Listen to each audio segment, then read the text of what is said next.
The night folds in gently, like a velvet curtain drawn across the sky. You lie still, your breath a slow tide, rising and falling. Around you, the world softens. The usual edges of things walls, thoughts, concerns blur and dissolve. You are floating now, not in space, but in thought.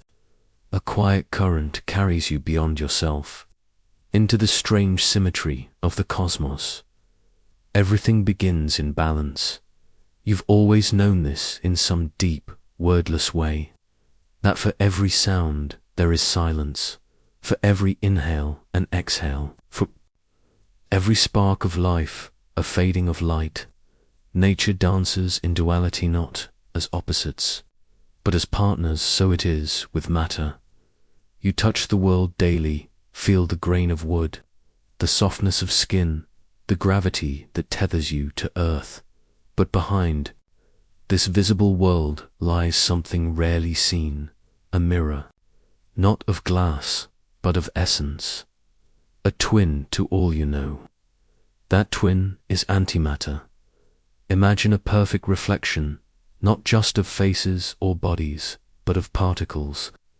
Every proton, every electron, every quark has a counterpart, a shadow sibling with the same mass, the same shape, but with one vital difference, an opposite charge. The electron negative has its bright twin, the positron glowing with a positive charge. The proton, so foundational, is mirrored by the antiproton, opposite in electric signature, but identical in heft. Even the tiniest building blocks, the quarks that stitch together reality, hum with mirrored possibility. Antimatter is not fiction. It is not a theory tucked away in old science fiction novels. It is real, and it is here though, fleetingly, delicately. It touches our world like a passing breeze in a still room. You wonder, if antimatter is the mirror of matter, then what does that make you? Your body is built of atoms. Atoms are built of particles. And particles are, in a way, agreement's little dancers of energy and balance. You are made of matter, but your design includes its mirror. You were born from a universe that once held both in equal measure. In the first breath of creation, the Big Bang matter and antimatter emerged in harmony. For every particle of matter, one of antimatter. But then, something happened. A tiny imbalance, a mystery. Somehow, for every billion pairs that vanished into light, one particle of matter survived. One out of a billion. That tiny margin is everything you see, the earth, the stars, your own hands. Why did matter win? No one knows for sure. It is one of the great questions, a whisper behind all the laws of physics. That perhaps the reason you are here at all is because of some subtle breaking of symmetry. A cosmic coin that fell slightly off-center, and yet antimatter was never gone. It lingers like forgotten light in the heart of storms and the edges of stars. When cosmic rays crash into the atmosphere, antimatter is born in flickers. When radioactive elements decay deep within your body, positrons blink into life and vanish in an instant. You are not separate from antimatter. You carry its spark. A firefly, glowing only for a breath, then gone.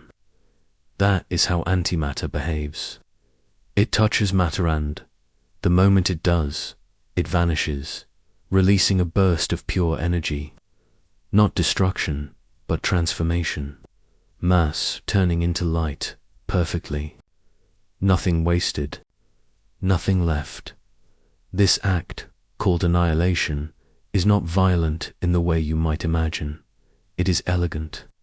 Two particles meet, embrace, and disappear into photons, into light itself. In this transformation lies a quiet beauty. The same equations that govern this moment apply to everything, from the fires in the hearts of stars to the medical machines that peer into your cells. Antimatter is not just a cosmic relic. It is a tool, a question, a promise, and a whisper from the universe that symmetry is never far. Close your eyes, drift deeper. Let yourself imagine a world made entirely of antimatter. In that world, every atom is built the same way yet reversed. Every electron replaced with a positron. Every proton mirrored by its anti-self. Chemistry still happens. Stars still burn. Life might even rise. Would that life look like yours? Would it think and wonder and sleep? Science cannot say. What it can say is this: the laws that govern you govern that world too. And the gap between them, between matter and antimatter, is smaller than breath, smaller than a blink. Even now, scientists capture antimatter in magnetic traps devices that hold it without touch. Because the moment antimatter contacts matter, it vanishes. So we suspend it in invisible cages, using fields like gentle hands. We hold it for seconds, maybe minutes. We study it, question it, listen to its faint echo. Antimatter speaks through its silence, through what it leaves behind when it is gone. Your mind, drifting now, can rest on this idea that the universe, in its infancy, was in perfect balance, that everything began as twins, equal and opposite, and that, somehow, through some subtle poetry of physics, a tiny sliver of matter remained. That sliver became galaxies, stars, Earth. It's easy to think of antimatter as strange, as alien, but the truth is gentler. It is familiar, like a twin you've never met. It is you reversed, not hostile, not evil, just different. Quietly, beautifully different. You begin to feel that difference inside you, not as fear, but as wonder. Antimatter is not out there. It is here, at the edge of thought, a shimmer at the borders of knowing, a delicate note in the grand song of the cosmos. And in that song, you are not just an observer. You are made of the melody. You carry the history of balance, of symmetry broken and remembered, of matter chosen and antimatter whispered away. Still, the mirror remains. The reflection waits. The particles that form you are not alone. Their twins exist in cloud chambers, in cosmic rays, in the hush of machines and the fire of stars. The dance is not over. It continues, always, beneath the surface, and now, as sleep begins to rise like a tide within you, you wonder what happened in those early moments. Why did the balance break? Where did all the antimatter go? You hold the question gently. You don't need an answer tonight, because tomorrow we will drift deeper into the quantum realm, where particles are born from nothing, and everything flickers with possibility, where sparks come in pairs and vanish in grace, and where the story of matter and antimatter begins again. In the smallest breath of time, you drift now into deeper time, further back, where thought becomes shimmer and memory unfolds. In this ancient cradle, space itself had not yet found its breath. And still, the laws that would birth particles matter and antimatter waited like seeds under ice, dormant but inevitable. The first particles did not arrive with noise, but with balance. In every flicker of energy, a pair was born. Particle and antiparticle, they blinked into existence, danced and blinked away again.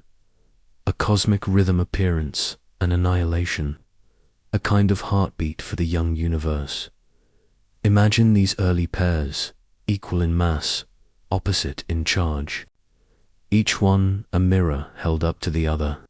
For every yes, a no. For every up, a down.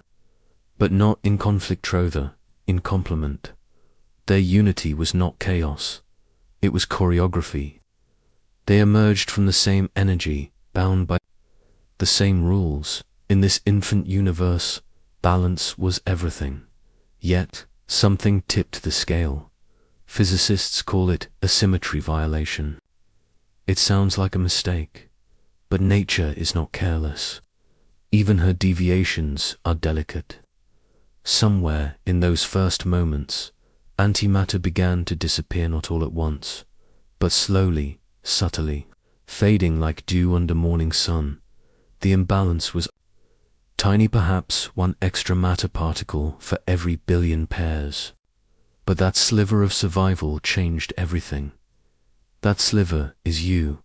It's the carbon in your bones, the oxygen in your breath, the iron that pulses through your blood, forged in stars, born from that single cosmic bias. Without it, there would be no matter, no earth, no life to wonder about its origin. And yet, the question remains, why? Why did this imbalance occur? Why did nature nudge matter forward and allow antimatter to retreat? There are theories, ideas, experiments. Scientists peer through particle accelerators, smash protons at unimaginable speeds, and sift through the debris for clues. They watch for signs in the sky, gamma rays, neutrinos, bursts of light that might tell us where the antimatter went. Some think antimatter is hiding, that beyond the reach of our telescopes, in the vast and quiet dark, entire galaxies might be built from antimatter, stars that burn just like ours, planets that orbit just like Earth, perhaps even life, wondering as you do now whether they are alone, and if one day matter and antimatter met again in equal form, they would vanish, yes, but not in fire. In light, two things becoming one thing. Energy, a final piece. It's easy to think of antimatter as destructive, but in truth, it's one of the cleanest, most elegant forces we know. When it vanishes, it gives its entire self to the universe.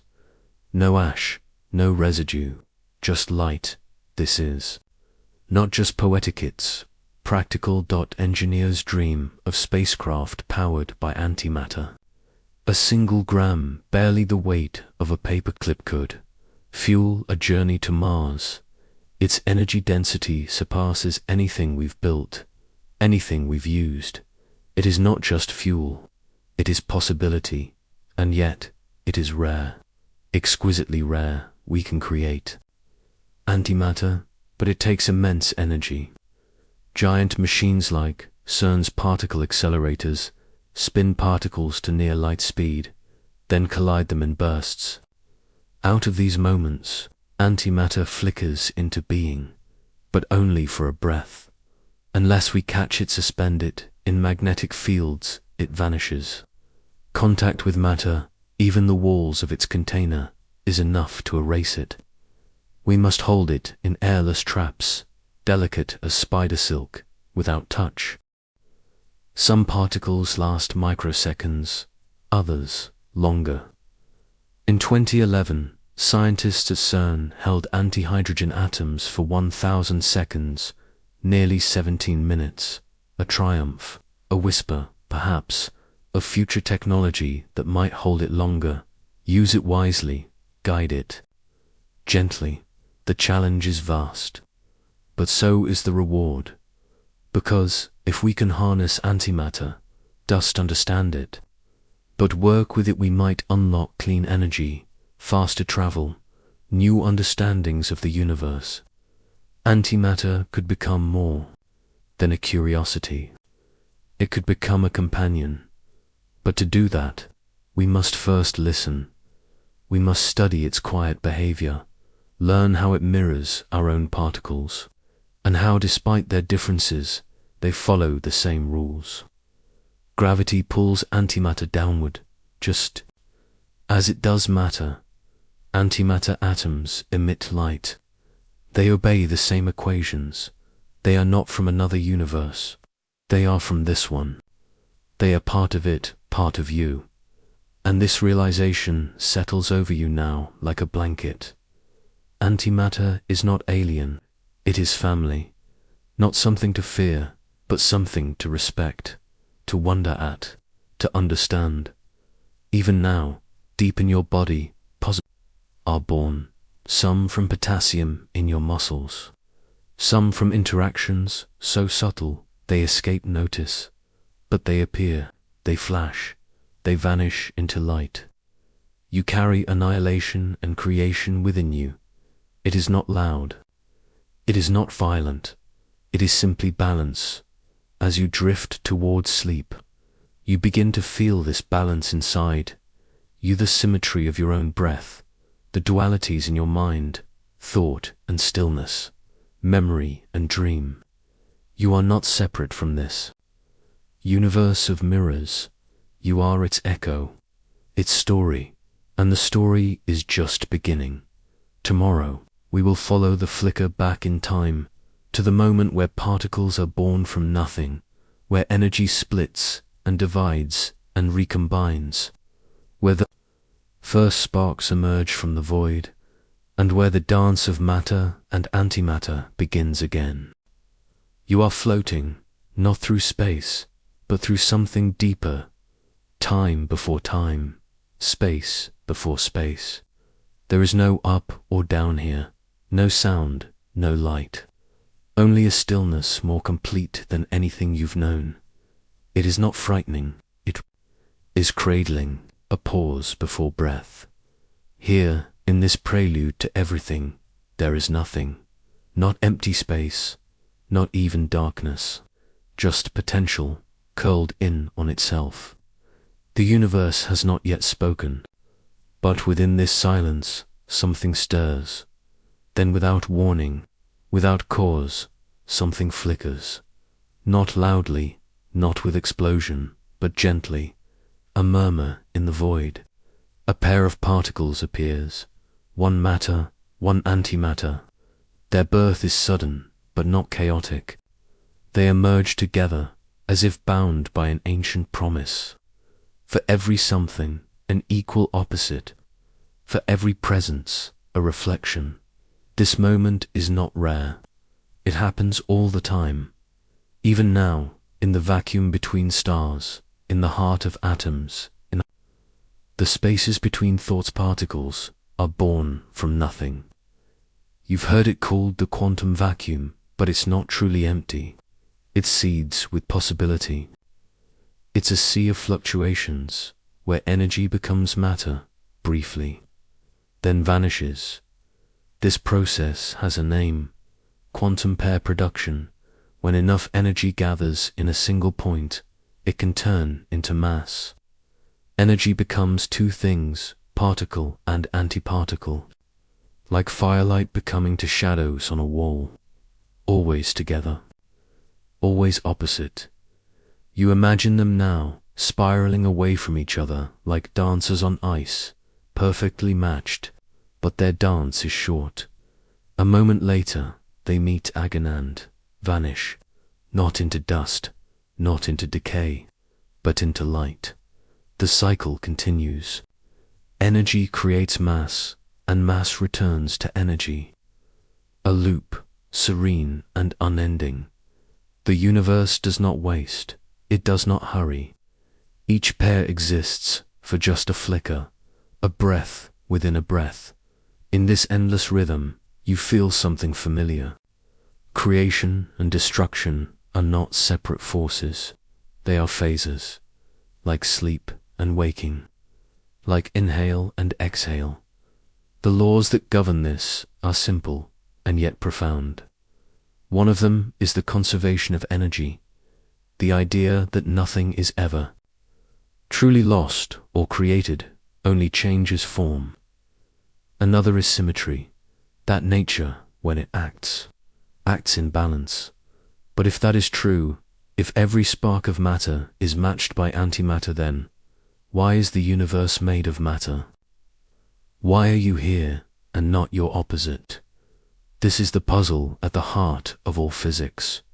The early universe, Moments after the Big Bang should have been a perfect arena for this dance. Particles and antiparticles everywhere. Every collision birthing light, every spark returning to silence. But somehow a tiny difference emerged.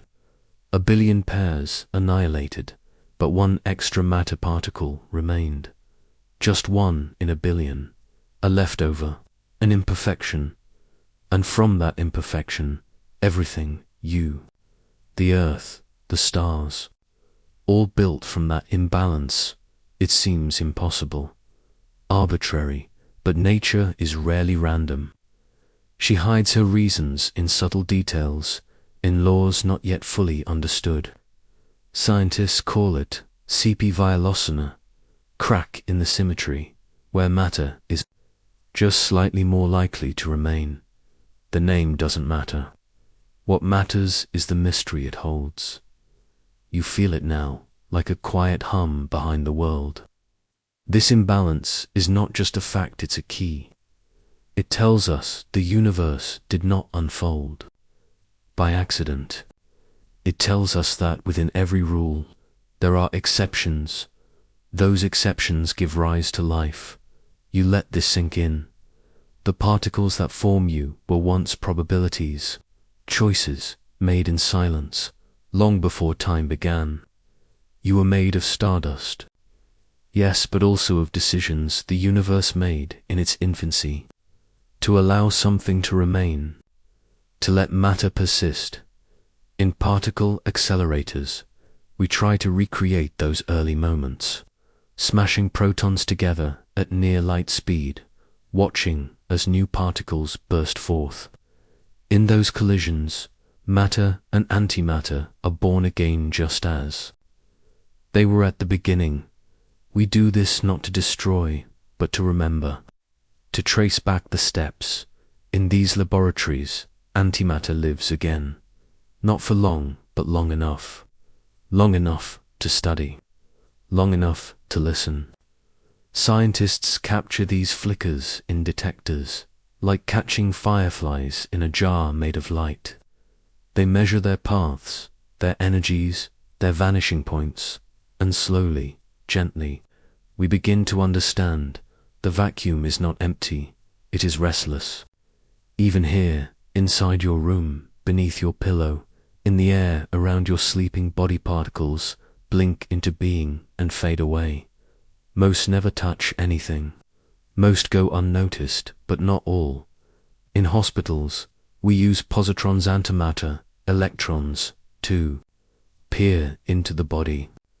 In PET scans, they find cancer, trace brain activity, help heal.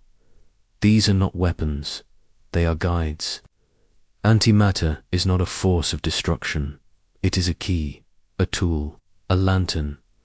All of this from something that comes from nothing. You begin to understand how delicate this is, how miraculous, that the universe could take raw energy and shape it into matter, just chaotically, but with pattern. That these patterns could grow into atoms, that atoms could form stars, that stars could make planets, that planets could birth life, that life could wonder, that you could lie here tonight, thinking about the first flicker. There is comfort in that, because if particles can emerge from nothing, if sparks can become galaxies, then you are not separate from the story, you are part of it. You carry the echo of those first moments in every cell, in every breath. You are not static. You are born from movement, from fluctuation, from light becoming mass, and mass becoming memory. And so you drift. Now, not just through thought, but through legacy. You are shaped by physics, yes, but also by mystery. You are the outcome of sparks that once flickered in nothingness, that danced and vanished, leaving behind this dot. You dot, and still, the question lingers. Why matter? Why not equal light and shadow? The next chapter will take us further beyond sparks, beyond symmetry, to explore this imbalance more deeply. To ask, If nature prefers balance, why did she choose a side? Why did she let one part remain? Why did she choose you? You shift gently in thought, as if adjusting to a new current beneath your dreams. The question hums again, low and patient. Why matter? Why does something remain when it should have all vanished in the light? To seek an answer, scientists listen to the tiniest whispers in their instruments, like the faint asymmetry in the decay of particles. A particular kind of particle, the kaon, for example, behaves in a way that is just slightly unfair. It prefers matter. It leans. This lean is not loud. It is not a trumpet, not a cosmic shout. It is more like a sigh, barely audible, yet enough to tip the universe. This tipping, this tiny rebellion against perfect balances, known as CP violation, where C stands for charge and P for parity, both of which describe symmetries in the laws of physics. In a perfect world, flipping the charge and the mirror image direction of a particle should change nothing. But the kaon tells us, nature is not perfectly symmetrical. It bends toward matter, like a scale that should balance, but dips ever so slightly on one side. The universe made a choice. Or perhaps it never had a choice. Perhaps this asymmetry is written into the deepest laws of how reality unfurls. You lie. Still, eyes closed. Yet your mind stretches further now. You imagine a time when the entire universe fit inside something smaller than a seed. So hot, so dense, that particles collided constantly, a symphony of creation and destruction. For every step forward, a step backward, for every beginning, an ending. And yet, within that balance something persisted. One part leaned ever so slightly out of step, like one grain of sand resisting the tide. That was all it took.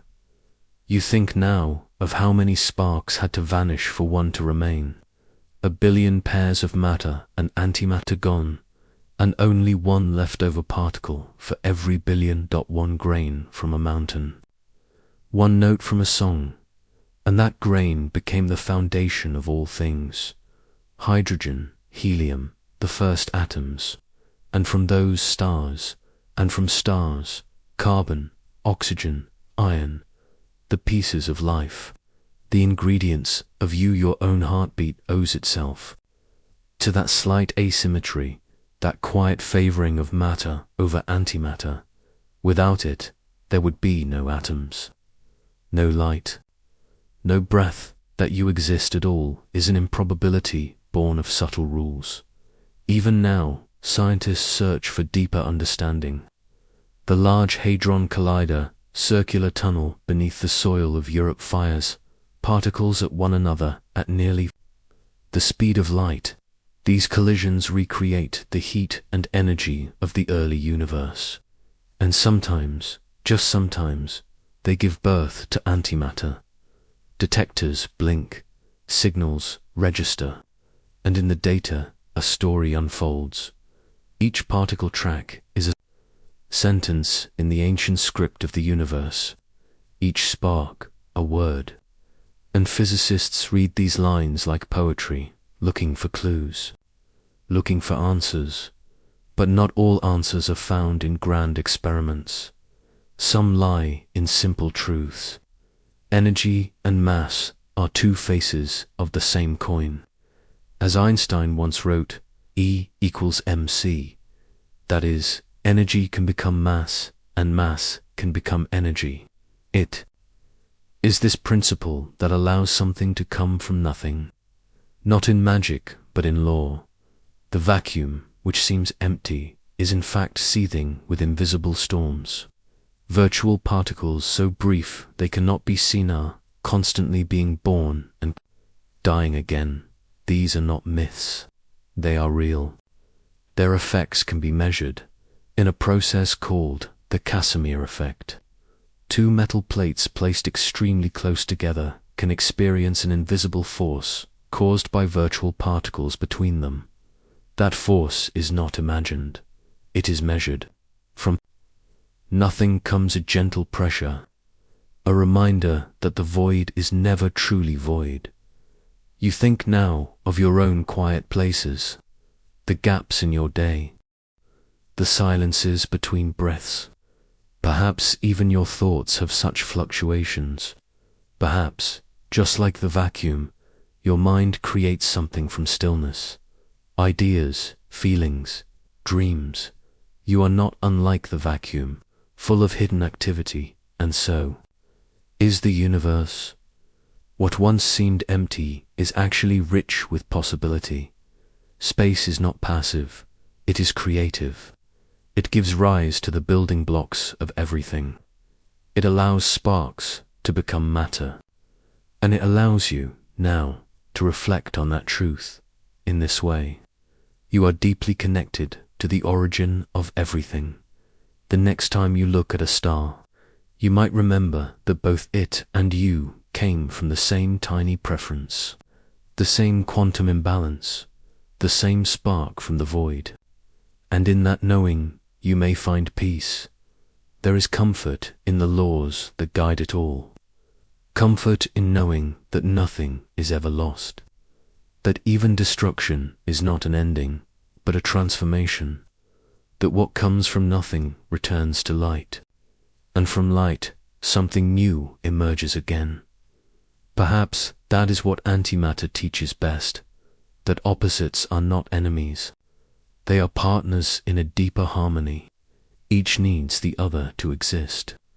Just as sleep needs wakefulness and silence needs sound. You carry this thought now as the last of your wakefulness fades.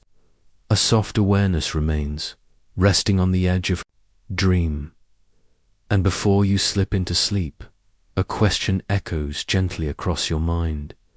If all the universe once danced in perfect symmetry, why did it fall out of step? You drift now into a dream of imbalance, not chaos now. The universe is still ordered, still exquisite in its laws, but something is tilted, just slightly, enough to change everything. You carry that tilt inside you. You are made of matter, not antimatter. You know this. It's a quiet fact. Your body, your bones, your breath, your pulses, made from the leftover half of a cosmic equation, the half that didn't vanish into light. The deeper you go into this thought, the stranger it becomes. The universe was supposed to be even, balanced. At the moment of the Big Bang, there should have been no preference, just pairs, matter and antimatter, equal, opposite, perfect, and yet, you're here. So where did the antimatter go? That question has echoed through decades of science. It haunts observatories and particle accelerators. It drifts through lectures and lingers in the minds of those who gaze up and wonder. You let yourself wander now. Somewhere, perhaps, in the earliest trillionths of a second after time began, a single law of nature blinked. A rule, otherwise precise, hesitated, maybe not broken, but bent. And in that hesitation, matter gained a tiny edge. That edge was so small, a whisper inside a hurricane.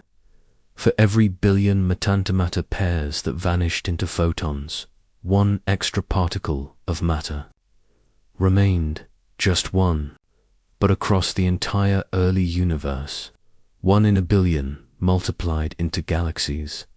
The tilt became the cosmos, and yet the missing antimatter remains a mystery. It is not in our stars. It is not in our air. No anti-planets drift through space. Anti-civilizations blink in and out of detection. Or do they? Scientists have looked, you know. They've searched the light of distant galaxies for signs of matter-antimatter collisions.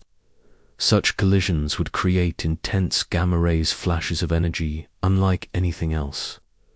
But we see no such cosmic fireworks. The sky remains strangely quiet, so the assumption, for now, is simple. The universe prefers matter. It is not truly symmetrical. You rest in this thought, not as a conclusion, but as a question carried gently in your hands. Why would a universe built on symmetry favor one side? In physics, there is a concept called baryon asymmetria, code name for a beautiful idea that somewhere in the first instant of time, the universe chose. It leaned toward matter. It gave you this world. But why? Some blame CP measured imperfections in how certain particles decay. Others look deeper still, into unknown physics, beyond the standard model. They imagine new particles, new forces, new kinds of symmetry waiting to be discovered. Perhaps the laws we know are just surface ripples, and beneath, in the stillness, lies a deeper current. You imagine it now, a fundamental symmetry broken not by error, but by necessity, a choice that had to be made, so the cosmos could breathe, so time could unfold, so galaxies could form, and sleep, and bloom. Maybe balance isn't sameness. Maybe true balance is motion, creation, change. In this way, the asymmetry becomes not a flaw, but a beginning. It is strange to realize that your entire existence relies on a tiny difference, a faint imperfection. But isn't that true of many things? The tilt of Earth creates the seasons. The irregular beat of a heart can give rise to emotion. Even your thoughts aren't perfectly symmetrical. Some lean toward hope, others toward fear. And yet, they make you hold so too with the universe. The more you explore it, the more you find beauty in the imbalance. Even within atoms, symmetry is not perfect. Protons and neutrons are made of quarks, tiny, fundamental particles that come in different flavors. These quarks do not behave identically. Their masses are slightly different. Their interactions uneven. And yet, from these asymmetric pieces arises stable matter, atoms, molecules, life. You look again at your hands in the dark. How strange it is to think that their very existence is possible only because the universe is lopsided. And still, some scientists hold hope for a hidden symmetry. Perhaps somewhere, antimatter gathered pushed far from matter, never touching it, never revealing itself. A region of space so vast, so isolated, that it grew separately. An anti-universe, spinning quietly in the dark, just beyond what we can see. It sounds like fantasy, but the universe is wide, and its silence is deep. Perhaps we have simply not looked far enough, or not in the right way.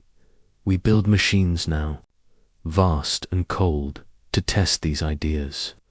We collide particles, looking for signatures that betray the hand of antimatter. We study the cosmic microwave background, the faint glow left over from the Big Bang for clues. It tells us that the universe was once hot, dense, and uniform. But now it is not. It is filled with filaments of galaxies, great voids of emptiness, stars born and dying, a structure shaped by that original imbalance. The fingerprints of asymmetry are everywhere. You think of how this relates to life itself. Biology to favors one side. Amino acids, the building blocks of proteins, exist in mirror image forms. But living organisms use only one version, not both. Just as the universe chose matter, life chose left-handed molecules. Another tilt, another mystery, it seems. Nature prefers one hand over the other, and in that choice, something new begins. You are lulled now by this rhythm of imperfection. You realize that symmetry is not the only kind of beauty. Asymmetry creates movement. Difference creates meaning. If everything were perfectly mirrored, nothing would ever change. And you, like the universe, are not perfectly balanced. You carry your own tilts. You favor certain memories, certain dreams. You lean towards some people and away from others. And that, too, is natural. You are not here because the universe was flawless. You are here because it broke slightly in just the right way. That break is a gift as you sink deeper into rest.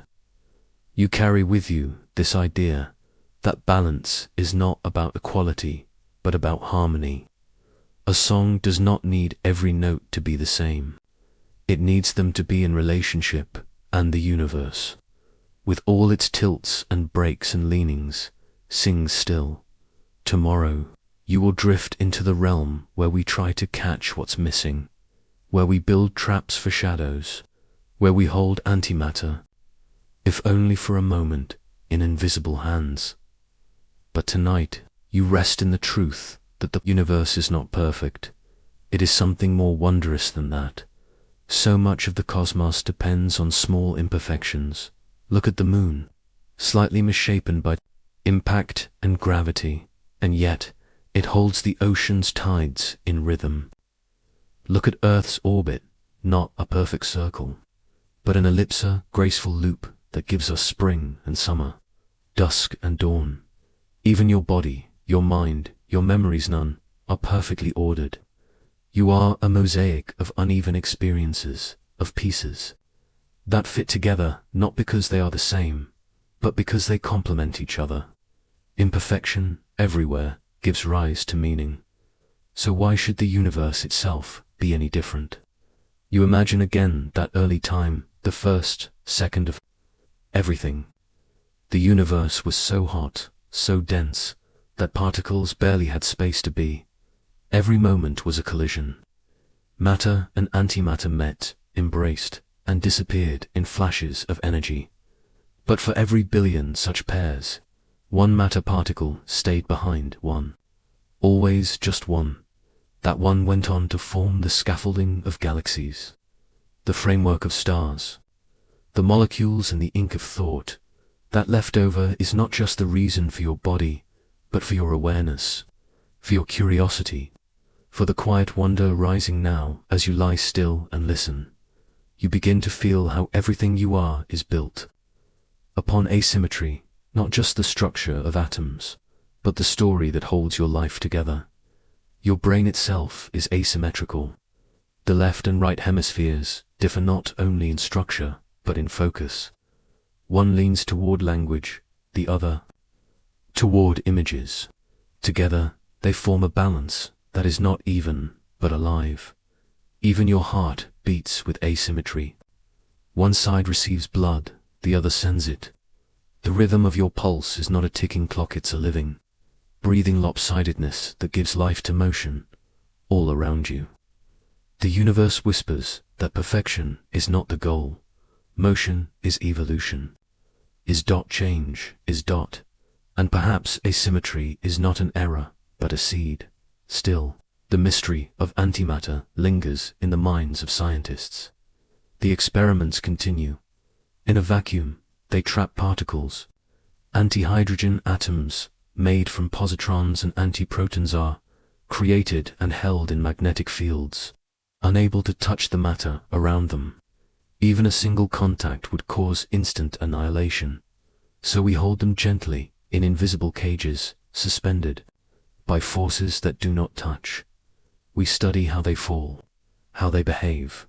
We ask, does antimatter obey gravity? Does it shimmer with the same spectral light as hydrogen? And the answer, so far, is yes. It is not alien. It is a perfect reflection, equal in mass, just reversed. We look at these reflections for clues. We listen to their silences. We wonder whether the asymmetry that saved us also left a trail we can follow, some deeper signature in the particles, in their spins, in their decays. What if antimatter isn't gone? What if it hides? Perhaps it drifts at the edge of the observable universe, or floats in long-forgotten corners of space. Perhaps entire galaxies of antimatter spin silently, too far away to collide with matter and reveal themselves.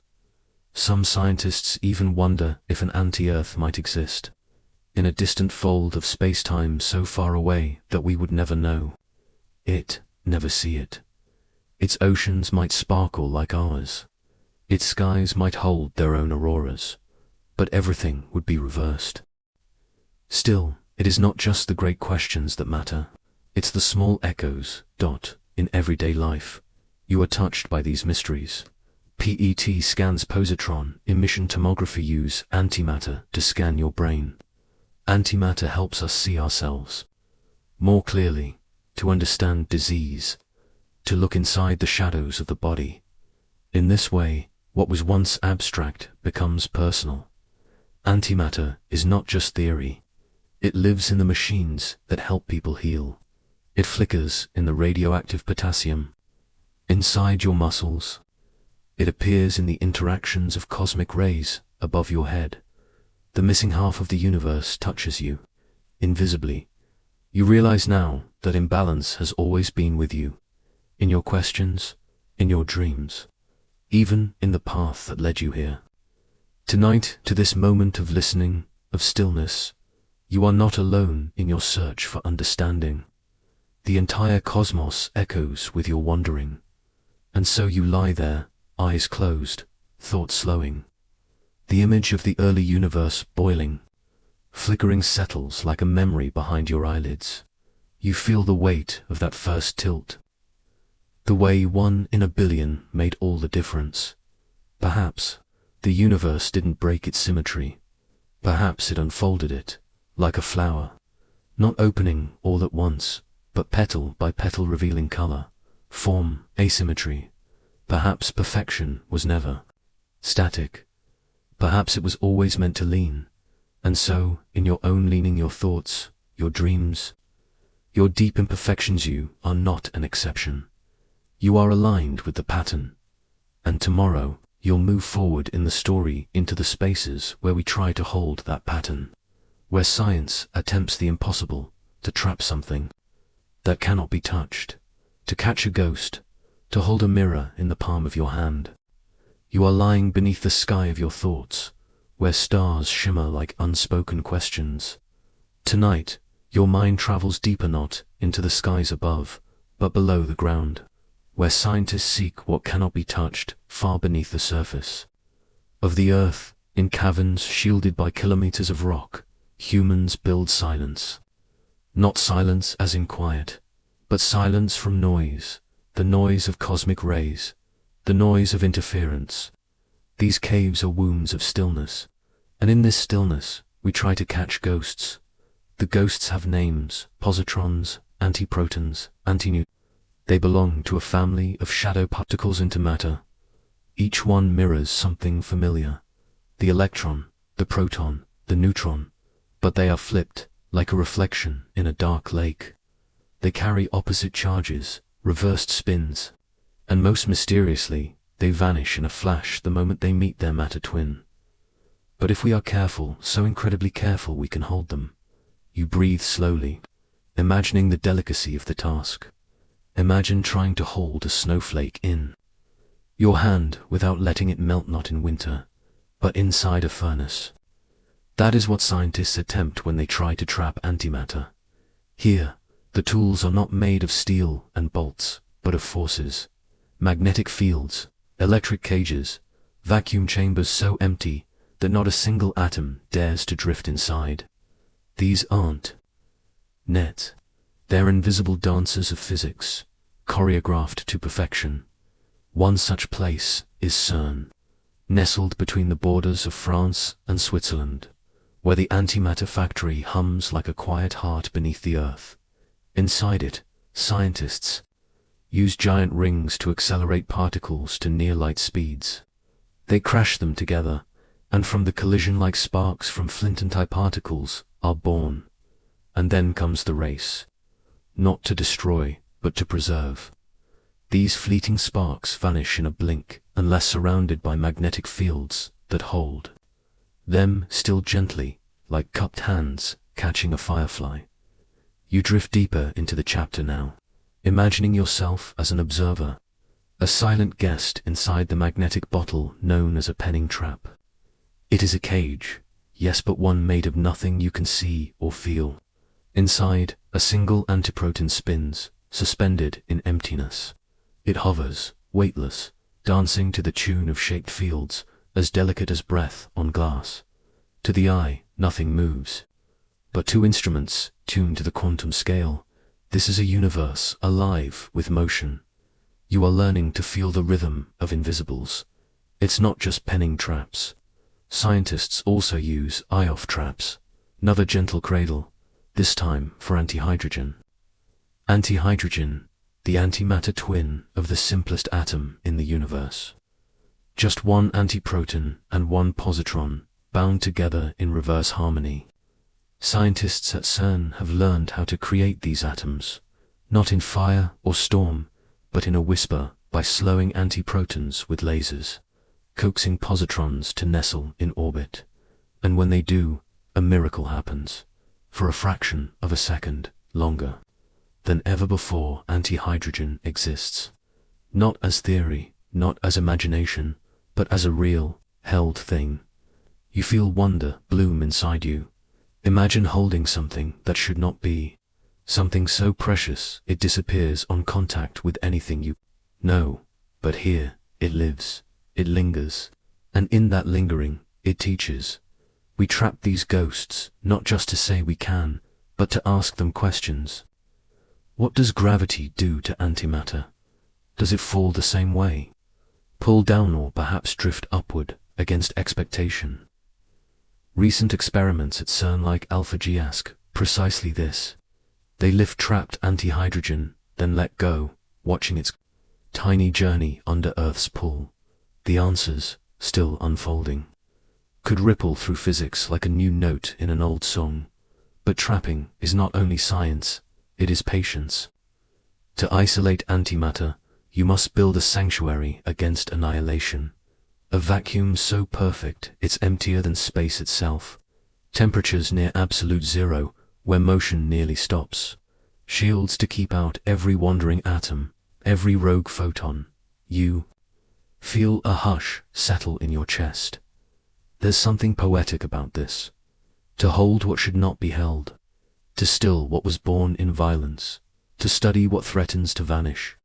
And in doing so, to learn about yourself, your world, your assumptions, your questions. Why does matter exist at all? You recall that at the birth of the universe, in the earliest seconds after the Big Bang, matter and antimatter should have been equal, created in perfect pairs. For every particle, an antiparticle, they should have met, embraced, and vanished in mutual light.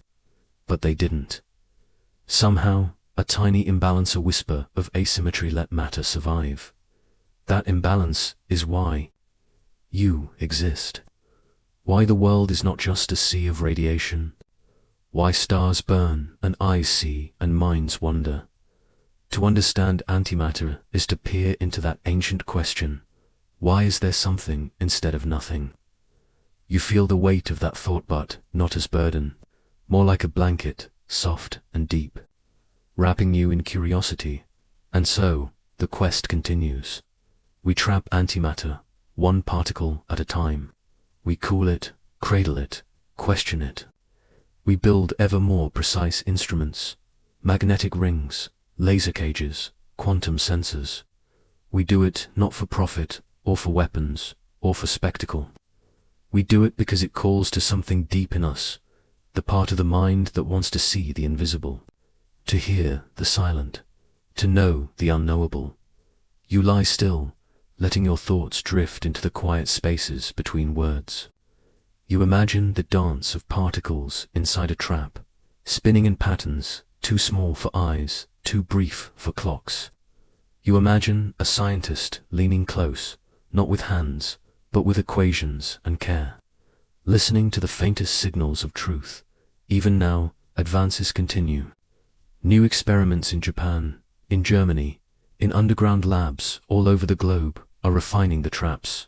Some try to store antimatter longer. Others try to measure its charge, its mass, its symmetry. One day, perhaps, we may even build an antimatter, the refrigerator, a way to cool antiparticles until they move as slowly as drifting fog. And what if, one day, we can hold antimatter, not for seconds, but for hours? What if we can stack it, shape it, study it like clay? What new physics will it whisper then? As your breathing slows and your thoughts begin to float, you realize something profound. We are no longer afraid of ghosts. We reach for them, not to exercise, but to embrace. Not with superstition, but with science. Not with fear, but with wonder. You feel the strange peace that comes from knowing humans are not just explorers of lands and oceans, but explorers of laws, of the unseen architectures of the cosmos. We build traps, not to harm, but to understand. We make silence, not for emptiness, but for listening. We hold what should vanish, not to own it, but to ask it questions. And in doing so, we learn not just about antimatter, but about ourselves. We are the ones who catch ghosts in bottles of light. We are the ones who listen to the mirror world. And perhaps, if we listen closely enough, we might hear the next question arising like a ripple from the future. What if these ghosts could be fuel? What if the flicker we captured could power the stars of tomorrow? And just before sleep takes you, a new curiosity flickers in your mind, soft, bright, and unanswered. Could something so fleeting become the fire that drives us forward? It's a quiet thought, but it lingers like a whisper left behind by a dream. If we can catch these ghosts, however briefly, what might they do for us? Already, imaginations stretch toward the horizon.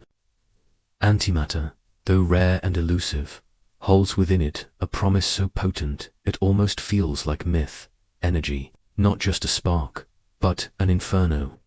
When matter and antimatter meet, they annihilate perfectly. No waste, no residue, just pure energy, released in exquisite accordance with Einstein's famous equation, E equals mc squared. You pause, letting that idea sink in. The entire mass of the particles is converted into energy. Nothing remains, not ash, not smoke, just light, compared to the fuels we use today: coal, oil, even nuclear fission. This is staggering. A single gram of antimatter, if it could be safely stored and harnessed, could produce as much energy as the explosion of a small nuclear bomb. But not in chaos, not in destruction. In theory, it could be directed, controlled, even used to push a spacecraft across the stars. Imagine that, you, looking out the window of a ship propelled not by fire or fuel tanks, but by particles born of pure symmetry and antiprotons, igniting in carefully orchestrated patterns. A clean burn, a silent thrust. 1 gram of antimatter, and the planets become neighbors. But you know we are not there yet. Antimatter is still the rarest substance we know. To produce even a single nanogram requires monumental effort, vast amounts of energy, and equipment stretching across kilometers. The cost is beyond imagination. The entire world's yearly production of antimatter is measured in picograms of a gram, just enough to study, not to use. The dream of an antimatter engine remains distant, like a star seen from a cold mountaintop. And yet, we build the first steps. Each trapped antiproton is a kindling spark, a whisper from the future. Each anti-hydrogen atom suspended in magnetic silence is a page in the book of tomorrow. Science is not built in leaps, but in the stacking of tiny, glowing bricks, each one an experiment, a trap, a question. You are part of that curiosity now. You feel the yearning behind each effort, the gentle human desire to understand, to shape, to dream. Some scientists propose using antimatter not for travel, but for medicine. In fact, that future is already here. You might be surprised to know that antimatter plays a quiet role in hospitals today. Positrons, the antiparticles of electrons, are used in PET scans, a form of medical imaging. When a positron meets an electron in your body, they annihilate and release gamma rays. These are captured by detectors, creating maps of metabolism and blood flow. A ghost used to see life. Antimatter used not for destruction, but for healing, even in its briefest existence. It leaves light behind. You think of this, and the image comforts you. The idea that something so fleeting, so easily lost, can become useful, can become meaningful if only we learn how to hold it, how to listen to it, how to make space for it. It reminds you of thoughts, of memories, of breath. You lie still, and the world of traps and fields fades into something softer. You imagine the vacuum chambers as minds emptied of clutter, the magnetic fields as intentions, gently shaping what floats within. The positron, a single bright thought, held long enough to be known.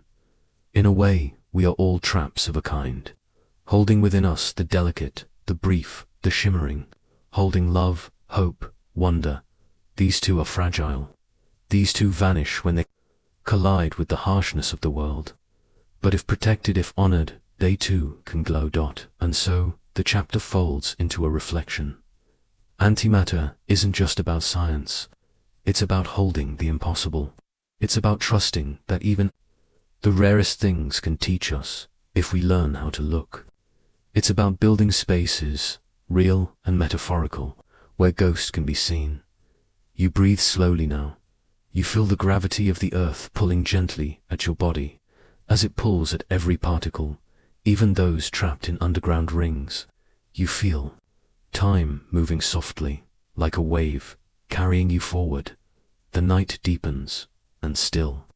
Questions drift toward ubient, weightless, curious if we can learn to store something as wild and fleeting as antimatter. What else might we learn to hold? Could we one day build engines not just from science, but from compassion? Could we light cities not just with energy, but with understanding?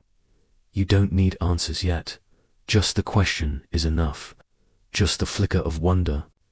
Just the quiet idea that deep inside the universe, the smallest things, the ones that vanish in a flash, may carry the greatest light, and that perhaps, by capturing them, we are also capturing parts of ourselves, long left unseen. You are quiet. Now still, a thought floats gently in the darkness before sleep takes you. We trap these ghosts, not to own them, but to understand the space between reflection and reality, between what is and what might be, and perhaps that space is the place where the future begins. The quiet of the night deepens as your thoughts drift into the invisible. You close your eyes and float softly through the silence, breathing in the stillness. In this pause, you imagine a meeting not of people, but of particles. One is made of the familiar stuff of you and everything around you, matter. The other is its twin, born from the same rules, yet reversed in charge and identity. Antimatter. They do not clash in anger. They do not rage or resist.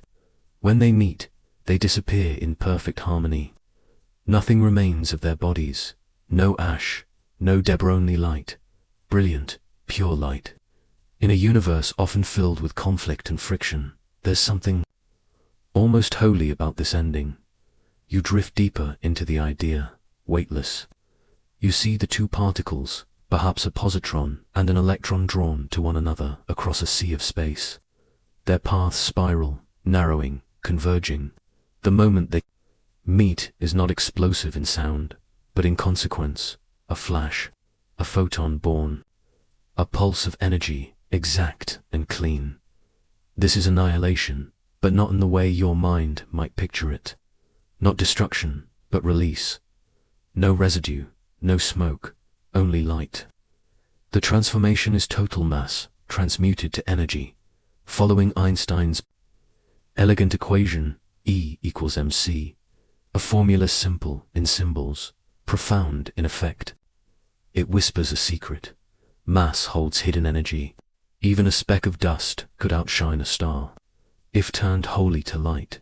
This idea flickers gently across your mind. Could we, one day, harness this quiet miracle? Could we build engines that feed on the meeting of matter and antimatter, powering our world with their embrace? Already, science has glimpsed this process. In the vacuum chambers of particle accelerators, electrons and positrons are coaxed into contact. They vanish in pairs, releasing two gamma-ray photons, high-energy beams of invisible light. It is delicate work, almost ceremonial, and done on a scale so small it would take billions of such events to power a simple lamp. But the principle is real, and it glows with possibility. Imagine, then, a cup of antimatter, few milligrams at most, meeting its counterpart in matter. The energy released would rival the might of nuclear reactions, but without fallout or lingering waste. No chain reaction, no fuel rods, no scorched earth. Just light, clean, radiant light. And yet, there's a paradox in this hope. The same annihilation that promises energy also demands care. The meeting of matter and antimatter is absolute, no half measures, no takebacks. They cannot be stored side by side. Even the walls of a container, if made of ordinary matter, would trigger their vanishing. So we suspend antimatter in traps made of magnetic fields, like holding fire in invisible hands. You see this in your mind's small capsules of antimatter, floating in magnetic cages, humming quietly in the dark. They wait, patient and still, until the moment they are called upon. Then, with precision, they are guided into contact with matter, and their parting becomes our power. Such visions are not fantasy. In laboratories across the world, this dance is beginning. Antiprotons are trapped, positrons are gathered. Tiny bursts of annihilation are studied, their light measured, their effects traced. We are learning how to make use of what the universe already does, turning mass into light with stunning grace. Still, the road ahead is steep. Producing antimatter is costly, slow, and energy-hungry. For now, it takes more energy to make antimatter than we get from its release. But in the hush of possibility, this challenge feels like a mountain we might someday climb. New technologies, better traps, more efficient production all glimmer on the horizon, and the payoff, if reached, would be profound. Antimatter engines could take us to the stars. Not in centuries, but in decades. Ships powered by pinpoints of light, traveling farther and faster than we've ever dared. No more thick fuel tanks, no more weighty burdens. Just the meeting of twins, matter and antimatter, lighting the way. Your thoughts float now to the stars themselves. In their hearts, matter collides, fuses, and radiates. In some places, in the violent cores of galaxies, antimatter may be made in the fires of black holes, only to vanish again in a flash of gamma rays. The universe already runs on this light, here and there, hidden in its deep furnace. Perhaps, then, the light of annihilation is not strange, but familiar. It is woven into the fabric of existence. It marks the boundary between what is and what could be. It burns not with destruction, but with potential. You return to that moment again. The meeting of a positron and an electron. There is no scream, no sound, just the bright unfolding of energy, like a petal opening in the sun. It reminds you of peace, not the absence of noise, but the full presence of stillness. If we could scale this process, if we could learn to tame it, might it become the cleanest fire humanity has ever known. No smoke, no carbon, no waste, just light. Just the gift of energy, drawn from the tiniest gesture of nature. But light too must be guided. Too much too fast and it harms. The energy of annihilation is fierce. It demands wisdom. A single misstep could release more power than we are ready to bear. So we move gently, testing the boundaries, asking questions, pausing often. The way we approach this fire must be with reverence, and here, in the quiet, you'd think, maybe the most important thing is not just how much energy we can make, but how gently we choose to use it. In a world shaped by urgency, there's something radical about slowing down, about learning first, then lighting the match. You imagine a future where our cities are lit by the soft pulse of annihilation engines, where spacecraft hum with silent light, where energy is no longer something we take from the earth, but something we learn to orchestrate, more clean, bright. The flame that annihilates doesn't roar. It doesn't consume in chaos. It transforms with quiet finality. In it, opposites become one. They vanish together and leave behind only light. That light could be our guide if we listen. And just as the electron and positron fade, hand in hand, perhaps so too can our old fears of waste, of pollution, of destruction, in their place. The simple illumination of possibility. You rest now. In that glow, you imagine its warmth, not burning, but comforting. The warmth of balance, the warmth of transformation, the warmth of a future made not by force, but by understanding. And in the gentle hum of this light, you begin to wonder if energy can be made from such graceful endings. What else can we learn from the invisible? What more might the universe whisper just beneath the veil?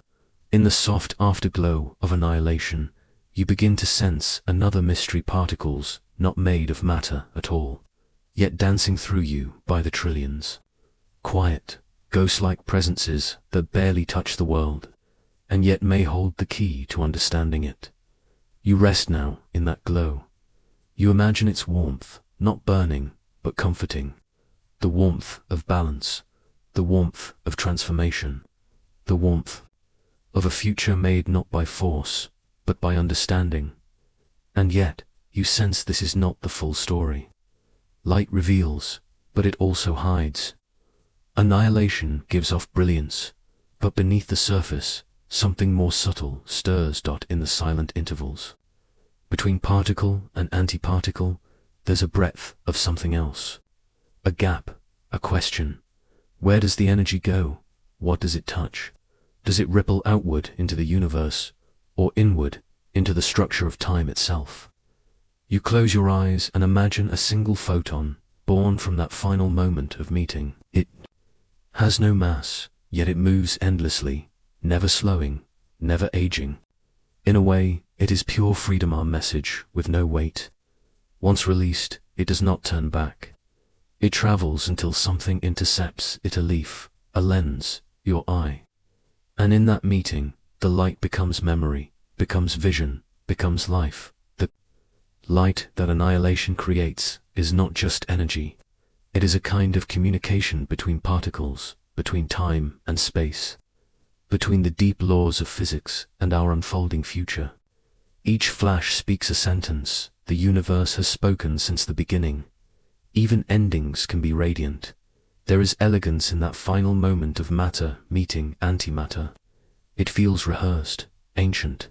Not a fight, but a fulfillment of potential. No stray pieces left behind. Nothing wasted. Everything accounted for. Compare this with combustion, the old fire we know so well. Burn coal, and smoke rises. Burn wood, and ashes remain. Burn oil, and the sky thickens. But here, with annihilation, nothing lingers. No carbon, no residue, just light, humming with information, carrying the story of the particles that were. And yet, for all its elegance, annihilation is elusive. We do not yet have rooms powered by this light. No quiet engines pushing vehicles forward with antimatter at their core. The dream remains distant, because we have only just begun to learn the language of containment. To hold antimatter safely, we must cradle it in emptiness. We use magnetic fields as cages, suspending these particles so they never quite touch the world. It's like trying to hold sunlight in your hands, beautiful but fleeting. And if contact is made, even accidentally, the result is a perfect goodbye in your mind. You picture scientists in sterile white labs, gently guiding positrons into delicate spirals. You see magnets arrayed in silent circles, whispering across invisible boundaries. creating spaces where antimatter can briefly exist. Every step is cautious. Every success is momentary. And yet, even these fleeting moments are triumphs. They teach us how to listen to the universe, how to work not against nature, but alongside it, to coax rather than command, to understand rather than consume. The beauty of this process is not only in its power, it is in its purity. The energy released is exact, predictable, mathematically perfect. There's no randomness, no chaos.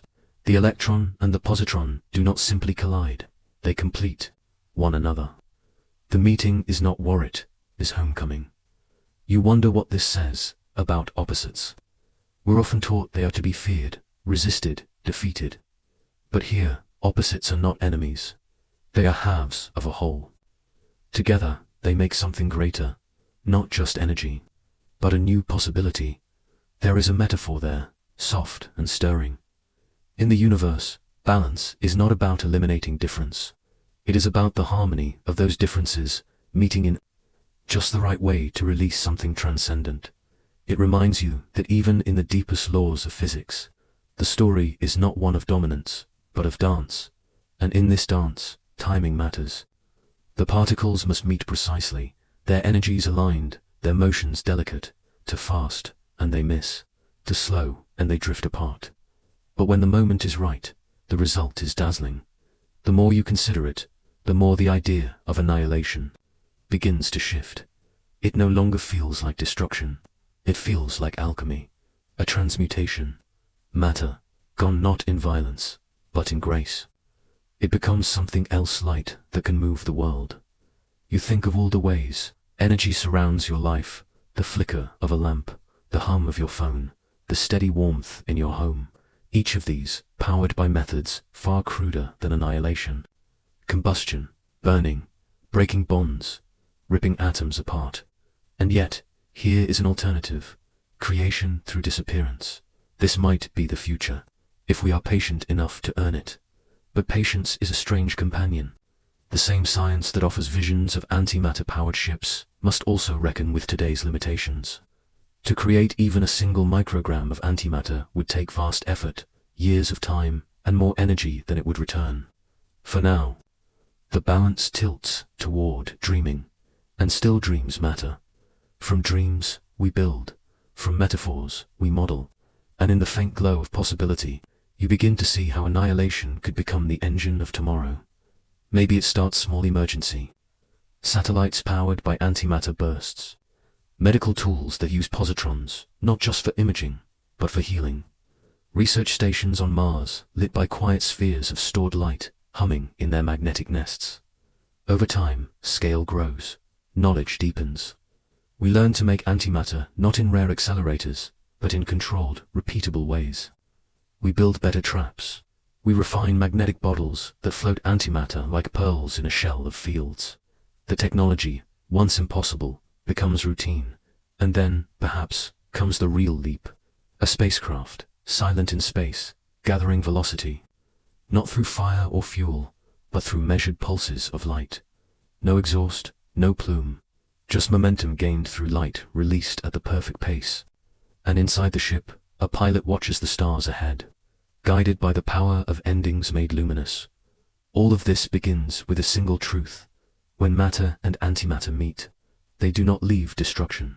They leave clarity. And there's something calming about that. In a world where we so often measure energy by what it destroys, by what it burns or breaks, here is a form of power that simply lets go.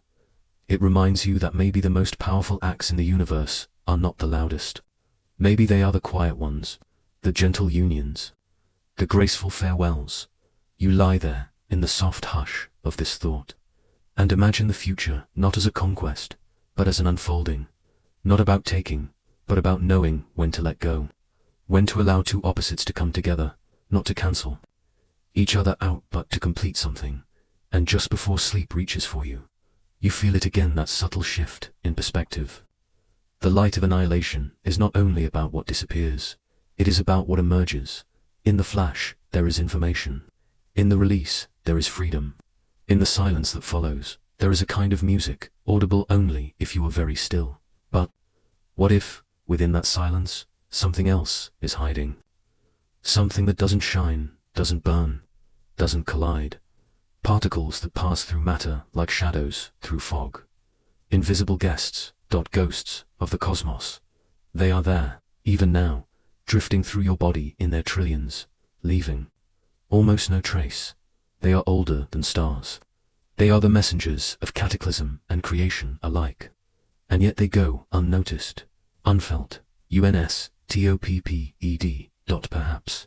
To understand the light, we must also learn to listen to the dark. It begins quietly, in a room filled not with stardust, but soft white sheets and the beep of distant monitors. Here, beneath fluorescent light and the hush of anxious breaths, a quiet miracle unfolds. Not on some distant planet, but within the folds of your own body. You lie still, and above you, a machine hums a circular tunnel, like the iris of some massive eye. You are being seen, truly seen, from within. This is not just a scan, it is a moment of alchemy. The tool is called a PET scanner, a positron emission tomography device. But deeper still, it is an instrument tuned to the whispers of antimatter. It seems strange, doesn't it, that the same exotic force, born in the hearts of stars, theorized in particle accelerators, now lives here, tracing the pathways of human healing. A paradox, the deadliest. Symmetry in the universe, offering one of its gentlest gifts. Let's begin with a sugar molecule. This molecule, almost identical to glucose, is tagged with something astonishing. A positron-emitting isotope, often fluorine-18. When this modified sugar is introduced into your bloodstream, your body treats it like food. Cells hungry for energy, like those in the brain, the heart, or rapidly growing tumors, consume it eagerly and then quietly. The magic happens. The fluorine-18 isotope is unstable. It doesn't want to stay in its current form. It releases a positron, the antimatter twin of the electron, born not in anger, but in quiet intent. This positron travels just a short distance, sometimes mere millimeters. Then, in an event as profound as it is minute, it meets an electron. They embrace. This embrace is terminal. The moment they touch, their very being dissolves into light. Not metaphorical light, but real, physical photons. Two of them, rushing away in perfect opposite directions, each carrying 511,000 electron volts of energy. These photons are the final echo of a vanished particle and its mirror. The PET scanner waits for this, arrayed in a perfect ring around your body. The detectors record these twin flashes of light, not just their arrival, but their symmetry, their simultaneous burst, their opposing flight paths, and from these brief invisible fireworks, your body is mapped. Not by what is, but by what ends. Not by structure, but by longing, the hunger of cells, the metabolism of life. What results is not merely a picture. It is a language, a visual poem of the living interior. Here is your brain, glowing faintly in patterns of thought. Here is your heart, flickering with its quiet labor. Here too may lie something darker, a cluster of cells growing without consent. The PET scan sees that too, not as a curse, but as information, a signal asking for attention. And what is more touching than this? That a fleeting positron, born of a star's ghost, sacrifices its moment of existence to guide a surgeon's hand. That annihilation, often feared, often misunderstood, becomes clarity, becomes care. You may not feel it as you lie there. You may not even know that antimatter has passed through you. And yet, in that room, it leaves a trail, not of destruction, but of light. Consider the journey of that isotope to create it. Scientists must mimic a universe in miniature. A cyclotron, spinning particles at astonishing speeds, slams protons into stable atoms. These collisions create isotopes like fluorine-18, which must be used quickly before they decay.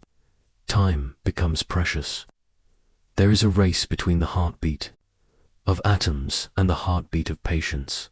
The tracer is synthesized, rushed to the imaging center, and inject it all within a span of hours. It's like borrowing a spark from a star and rushing it to Earth before it flickers out. And yet, this logistical ballet happens every day, all around the world, in cancer clinics. PET scans are used not just to detect tumors, but to monitor their response to treatment. A shrinking glow may signal a therapy's success. A spreading one may urge a change. In neurology, PET scans explore the architecture of consciousness itself, regions of thought, memory, pain. In cardiology, they map blood flow and cellular vitality, helping hearts find their rhythm again. What once sounded like science, fiction, antimatter in hospitals is now standard care. But this gift is not free. The path to using antimatter in medicine was long and uncertain. The positron, first predicted in 1928 by Paul Dirac, was an idea that seemed too elegant to be real. Then, in 1932, Carl Anderson discovered it in cosmic rays, nature's own laboratory. For decades, it remained a curiosity, something from the high halls of physics. But science, like water, flows toward utility. By the 1970s, researchers began experimenting with using positrons in medical imaging. The first PET scanners were crude, with limited resolution and long scan times. But they proved the principle that antimatter could be harnessed, not in weaponry, but in healing. And so, the technology evolved. Now, PET is often combined with CT computed tomography, fusing metabolic information with anatomical detail. You no longer just see where the cells are hungry. You see their shape, their coordinates, their context. It's like adding geography to poetry. But behind all this, behind the machines, the isotopes, the maps, lies something deeper. Trust in the invisible. You trust that this tracer, invisible to your senses, will reveal what you cannot know. You trust the annihilation of tiny particles to shed light on the body's mysteries. And this, perhaps, is the heart of the chapter. Antimatter is not just a force of destruction. It is a mirror, a key, a tool. In the cosmos, antimatter may swirl in the hearts of black holes or ride the winds of distant pulsars. But here, in your chest, your brain, your bones, it dances differently. It teaches, it guides, it heals. Even its limitations offer beauty. Fluorine-18 has a half-life of about 110 minutes. That means that in less than 2 hours, half of it is gone, vanished into decay.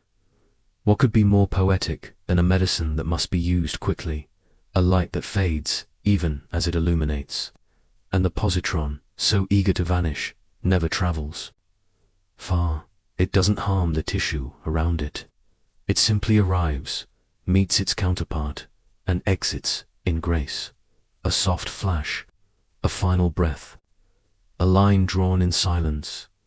You begin to see how deeply embedded antimatter already is in your world, not as something distant or dangerous, but something intimate. Its life is short, its purpose clear. One day perhaps antimatter will power spacecraft or fuel miniature engines, but today it helps doctors see the truth of you. It translates biology into light. It gives shape to the invisible dot in this quiet chapter. You realize something profound. Even the rarest materials in the universe, antimatter, fleeting and unstable, can be channeled for care, for knowledge, for love. That death, in the form of particle annihilation, can be turned toward life. That light, born from nothing, can lead us home. You breathe in deeply, not just air, but understanding. What else, you wonder, might such opposites reveal? If the marriage of matter and antimatter births pure light, what happens when mind and machine meet? When algorithms learn to think, to see, to choose? You close your eyes.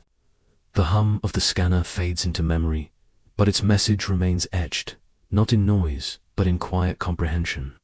Somewhere deep within, a map has been drawn, a starlit chart of metabolism, a candlelit cathedral of chemistry, and it all began with a positron, something that should not exist for long, yet does, just long enough to give something back. Isn't that the story of life itself? So brief, so delicate, yet full of luminous purpose. You begin to imagine a future. Built from this, a future where antimatter is more than just a fleeting visitor in hospitals, where its touch extends not only to diagnostics, but to treatment itself. Already, the dream begins to take shape. In the realm of oncology, the science of cancer, researchers are exploring the potential of antimatter-based therapies. If particles like positrons can be guided not just to reveal, but to destroy diseased tissue with precision, then a new kind of medicine may emerge, one that heals by vanishing. Proton therapy already exists, using positively charged particles to target tumors without damaging surrounding healthy cells. Now, imagine a beam of antiprotons, their paths fine-tuned, their annihilations focused like a surgeon's scalpel. The moment they collide with matter, energy is released, not wildly, but where it's needed most. These are no longer just ideas. Laboratories have begun testing them. Clinical trials whisper on the horizon. The language of antimatter grows richer, more nuanced, from words to sentences, from scans to solutions, and still, it remains deeply human. Each use of antimatter in medicine is not just a story of physics, but a story of care. Someone decided this was worth pursuing. Someone studied its pathways, measured its timing, calibrated its light. Someone carried a small vial of tracer across the city, watching the minutes tick by, knowing that each moment mattered. This knowledge doesn't live in isolation. It flows from physicists to chemists, from engineers to nurses, from researchers to you, and as it flows, it adapts. New isotopes are constantly being developed, not just fluorine-18, but carbon-11, oxygen-15, nitrogen-13. Each one has a role to play, a different time signature, a different affinity for tissues. Some target the heart, others the brain, others the jagged edges of uncontrolled growth. Each isotope is like a note in a symphony, fading fast but hitting its mark. Even the machines themselves evolve. Modern PET scanners now move in spirals. They adjust in real time. They reconstruct images, not over hours, but in moments. Algorithms work behind the scenes, translating bursts of photon data into glowing fields of meaning. It's almost as if the machine learns the shape of you, the rhythm of your body. And, in a way, you learn too. You learn that your body is not a fortress, but a conversation between matter and motion, energy and balance. You learn that what enters you can reveal you, that to be seen deeply is not an invasion, but a gift. You begin to understand something else, something quieter, but equally profound. Antimatter is rare, yes. It is strange, but it is not alien. It obeys the same laws, dances to the same cosmic rhythm. It is simply the other side of the mirror, and mirrors, after all, are meant for reflection. You recall now how a positron meets an electron, how they vanish, leaving behind light. That moment, that transformation, feels familiar. Isn't it how grief becomes memory? How endings become insight? How every farewell contains, within it, a small beginning? You feel a warmth in this thought that annihilation isn't always a loss. Sometimes it's illumination. Some scientists believe that PET imaging could one day be replaced by even more sensitive tools, that perhaps quantum detectors, or even AI-driven biophotonics, will map the body without radiation at all. But even then, the legacy of antimatter will remain a chapter in the story of seeing within. You carry it with you now, not as something technical, but as something tender. The next time you see a hospital corridor, lit in pastel light, with doors opening and closing like careful breaths, you may remember what flows behind those doors. Not just procedures, not just instruments, but stories of vanishing particles, stories of fleeting flashes that help doctors make decisions in the dark. Antimatter is not myth. It is not menace. It is something that, in the smallest moments, offers clarity. You might imagine, one day, antimatter guiding not just physicians, but personalized health, where your PET scan not only detects, but anticipates, where it speaks in patterns before symptoms even appear. Early warning, quiet as starlight, and beyond that, the merging of biology and physics, deeper still, where we begin to treat consciousness as a physical system, one that might also glow, also hunger, also change. Could antimatter ever help us glimpse the shape of a thought, the location of a dream? These questions drift in you now, like leaves on water, not rushed, not anxious, just present. Just possible. You lie there, in your mind's quiet hospital bed, and imagine it, the positron, drifting forward, the gentle meeting, the sudden light, again and again, across your inner landscape. It's not just science. It's a kind of grace, and as the chapter closes, so too does your breath soften, deepen. You know that this is not the end of antimatter's journey in healing. You know that in the next moment, another positron will leap into being. Another photon will bloom. But your thoughts, now, are turning elsewhere. If antimatter can help us see ourselves more clearly, what else can help us understand the minds we build? Because, in another quiet lab, a different kind of machine hums. Not to scan you, but to learn you, to think beside you, to simulate the very act of thought. You wonder softly, can artificial minds also mirror us, like positrons mirror electrons? And when intelligence meets its reflection, will it also bloom into light? Close your eyes, and let the sound of silence guide you. You are floating, again not on waves of water, but among the endless hush of stars. The earth is far behind you, a gentle marble veiled in cloud. Around you stretches the deep canvas of space, ink black, strewn with the cold shimmer of ancient suns. You drift without weight, and you wonder, how will we ever go farther? How can we, fragile beings of breath and bone, travel the ocean of night? The answer begins with a flicker, louder than thought, yet more powerful than thunder. Antimatter. It begins, like so many wonders, in the smallest places. Imagine a speck lighter than light, more elusive than a whisper. A single particle of antimatter. Just one positron meeting, one electron releases a burst of energy unlike anything else. In that instant, matter and antimatter annihilate, transforming entirely into radiant light. Not residue, not waste, pure energy. This, you realize, is the dream at the heart of antimatter propulsion. The cleanest engine imaginable. No pistons, no flames, no roaring fuel. Just transformation. The complete conversion of mass into motion. You picture it now. Engine smaller than a suitcase, yet potent enough to push a ship across the solar system. Perhaps even farther. Traditional rockets, you recall, are beasts of burden.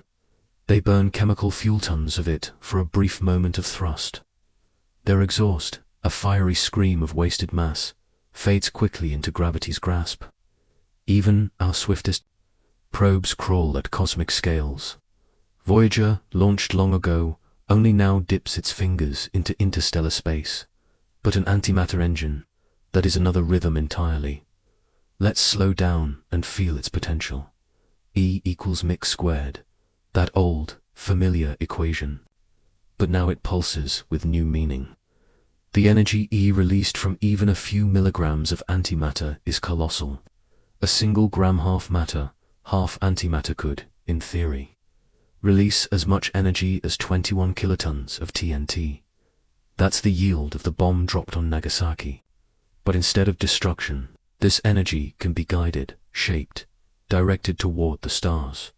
You envision a ship, slender and silent, like a silver leaf. It drifts in orbit, shielded in magnetic grace. At its heart, stored in suspended fields, rest. Tiny quantities of antimatter, waiting. When released, they touch their matter twins, and from their embrace bursts a stream of high-energy particles, pions and gamma rays. These are channeled, like water through stone aqueducts, to generate propulsion. The ship does not roar, it does not rattle, it glows, it accelerates, gently, persistently, endlessly. A soft, constant push, like the wind that nudges clouds across. The sky antimatter engines promise a change not just in speed, but in time. Journeys to Mars could shrink from months to weeks. A trip to the moons of Jupiter might become routine. Missions to the outer planets, once the work of lifetimes, might fit into a single voyage, and beyond that dreams awaken. Alpha Centauri, the Trappist system. Maybe even the great cloud of stars circling the galaxy's heart. Yet the path forward is not paved in fantasy. There are questions, steep as cliffs. Antimatter is not something we can dig from the ground or skim from the sea. It must be made by particle in giant accelerators. And though we have done it, the yield is vanishingly small. A nanogram here, a femtogram there. The energy cost of creation still outweighs the return. Storing antimatter is its own art of balance and breath-holding. Touch it to the walls of any container, and it vanishes in a flash. So we suspend it, magnetically, in vacuums, more empty than space itself. It's like holding lightning in a spider's web. But the progress is steady. Magnetic traps grow more stable, creation more efficient. Already, scientists are learning to hold antiprotons for hours. Some whisper of neutral antimatter atoms and hydrogen hovering gently in containment fields. The pieces are small, but they are falling into place. You imagine the first mission, a probe, feather-light and long like a needle, gliding out of Earth orbit. Its antimatter core pulses with invisible light. Each pulse a whisper of annihilation. Each whisper a push into the black. Day after day, it gains speed faster than any human-made object before it. Weeks pass, and it reaches the edge of the solar wind. Months pass, and it nears Pluto, and beyond. Nothing but silence and stars. But even more enchanting is the second mission, the first with passengers. Inside, sleeping in softly humming chambers, are dreamers, astronauts turned pilgrims, scientists, poets, engineers, children of Earth chasing the gravity of other worlds. Their ship is a sanctuary of silence, powered by the most intimate transformation of matter. No fires, no fuel tanks, just the memory of particles, annihilated into light. You think of the ship as a metaphor for yourself, for the mind, tiny, improbable, but capable of extraordinary journeys. You carry energy inside you too, not from annihilation, but from attention, from wonder. You feel the resonance between your neurons and these distant possibilities. This chapter of science is not cold or distant. It burns with longing, with hope, with the raw desire to become more. Will we truly launch such ships? Perhaps, perhaps. Not in your lifetime, but the seeds are planted. The dream exists, and dreams, when shared, tend to shape the future. Already, agencies around the world explore the fringes of propulsion. NASA's Breakthrough Propulsion Physics Program, the European Space Agency's studies, even private companies sketching blueprints with antimatter at their core. They are writing the first lines of a story that might one day stretch across light-years. But beyond technology lies the human question. What kind of traveler will you be when we set sail into the dark? Will we go in peace or in pursuit of conquest? Will our ships carry only tools or truths, kindness and songs? Antimatter may push the vessel, but it is the spirit within that chooses the path. So lie here, still and open, and let the thoughts settle, somewhere in the deep lab corridors. Behind glowing screens and silent fields of magnetism, the engines of the future wait, they pulse faintly. they whisper in equations. And perhaps they dream too. Your body rests in warmth, but your thoughts orbit far away. Around you, the stars no longer feel so unreachable. With each heartbeat, the possibility grows clearer. We may yet ride beams of annihilation into the ocean, of space like dandelion seeds drifting on solar winds. And still you wonder, what happens when such rockets arrive? What alien shores will greet them? What will we find not just in the galaxies beyond, but within ourselves? Perhaps that question is not just how do we go, but why must we go? You let your breath settle into the rhythm of this idea. The future is not simply about speed or fuel or distance, it is about meaning. What compels a civilization to rise from its gravity-bound cradle and reach for stars that may never answer back? Antimatter, with all its elegance and danger, is not merely a tool of propulsion. It's a singular mirror held to human ambition. It asks us how far we are willing to push the boundaries of the known, and how gently we can carry ourselves across them. And then there's the question of cost. Not just financial or technological, but ethical. If antimatter becomes real, becomes scalable, who owns the stars? Who decides which ships launch and which are grounded? These questions, like shadows cast by distant suns, grow longer the closer we get to ignition. You recall how fire once transformed civilization, how early humans huddled around it, both afraid and empowered. Fire cooked, warmed, defended, and later destroyed. And perhaps antimatter will be our next fire. A flame not of flickering wood, but of particle and light. If we are to wield it, then we must learn to do so with wisdom that outpaces the speed of our ships. You shift softly in the silence. Feel the stillness of your limbs and the gentle activity in your mind. Antimatter stirs something ancient and something new, because it touches both the laws of physics and the poetry of potential.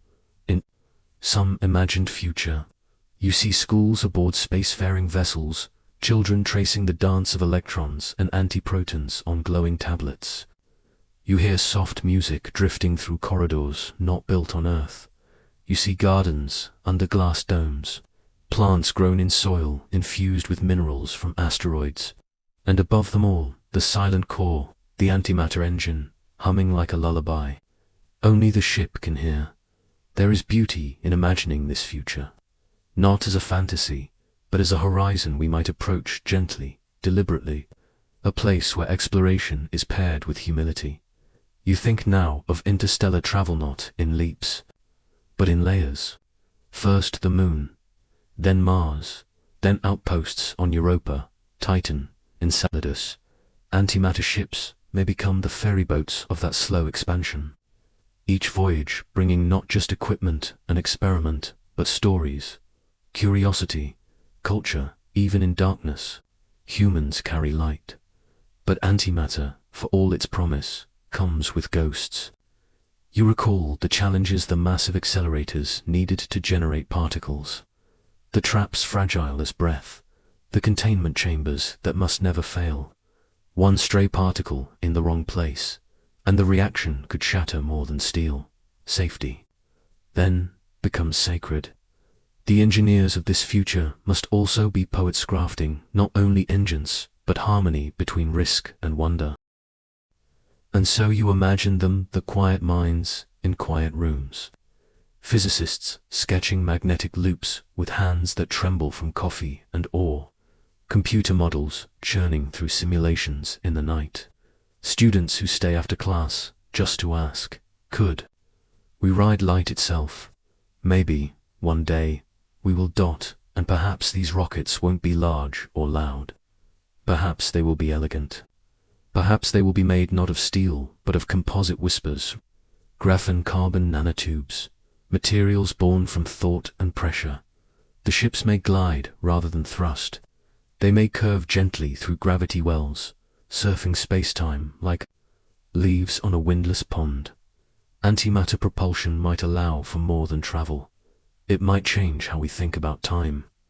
A ship accelerating at just one gravity 1 gram could reach near light speeds within a year. From the traveler's point of view, distant stars would draw near. Time itself would flex and bend. The universe, once immeasurable, might begin to feel reachable. But at what cost to connection? If we move so fast that time slows for us, while it rushes on for Earth, do we return? Or does every voyage become a goodbye? You sit with that thought, not in fear, but in reverence. The future will require not only engineers, but philosophers, not only energy, but empathy. Still, the dream persists. You see the first child born aboard an antimatter ship, a cradle floating in magnetic stillness. You see humans adapting, evolving, carrying Earth's stories into the galactic night. Maybe our legends will be told, not around campfires, but beneath nebulae. Maybe our lullabies will be sung to moons we've yet to name. And one day, yes, one day, a ship will arrive, somewhere distant, somewhere untouched. And what will we find there? Perhaps nothing, or perhaps something, watching, listening, waiting. Will they know that we came not as conquerors, but as seekers? You lie quietly, letting the weight of that possibility press into your chest like gravity. Antimatter is not just fuel, it's permission. It says, yes, it is possible. Yes, it can be done. But it also asks, are you ready? For the silence of deep space. For the solitude of speed. For the humbling infinity of the stars. You take a breath, let it linger. Then another. The ship of your mind is drifting now, slower, quieter, docking into the gentle harbor of sleep. In the distance, behind your closing thoughts, you can still hear the pulse of annihilation matter and antimatter dancing their final dance, giving birth to light. A silent burst, a gentle push. And so the future moves forward, not with a roar, but with a whisper. And as that whisper fades, another begins to form. What if light itself becomes the next engine? What if photons, quietest travelers in the universe, are the key to going even farther, faster, gentler? You sit with the idea of energy tonight, the kind that hides in silence, the kind that shakes galaxies. You imagine cupping a spark of antimatter in your palm, and you wonder, what is the cost of a single flicker of this unworldly fire? Not in dollars, not in coins or credits, but in something more elemental: power, time, effort, the invisible labor of nature and human ingenuity. You are about to follow the winding path that leads to a particle of antimatter, and with every step you carry a quiet reverence, like a traveler entering a sacred chamber. It begins in darkness. The vacuum of space is not truly empty. It's alive with the potential of opposites.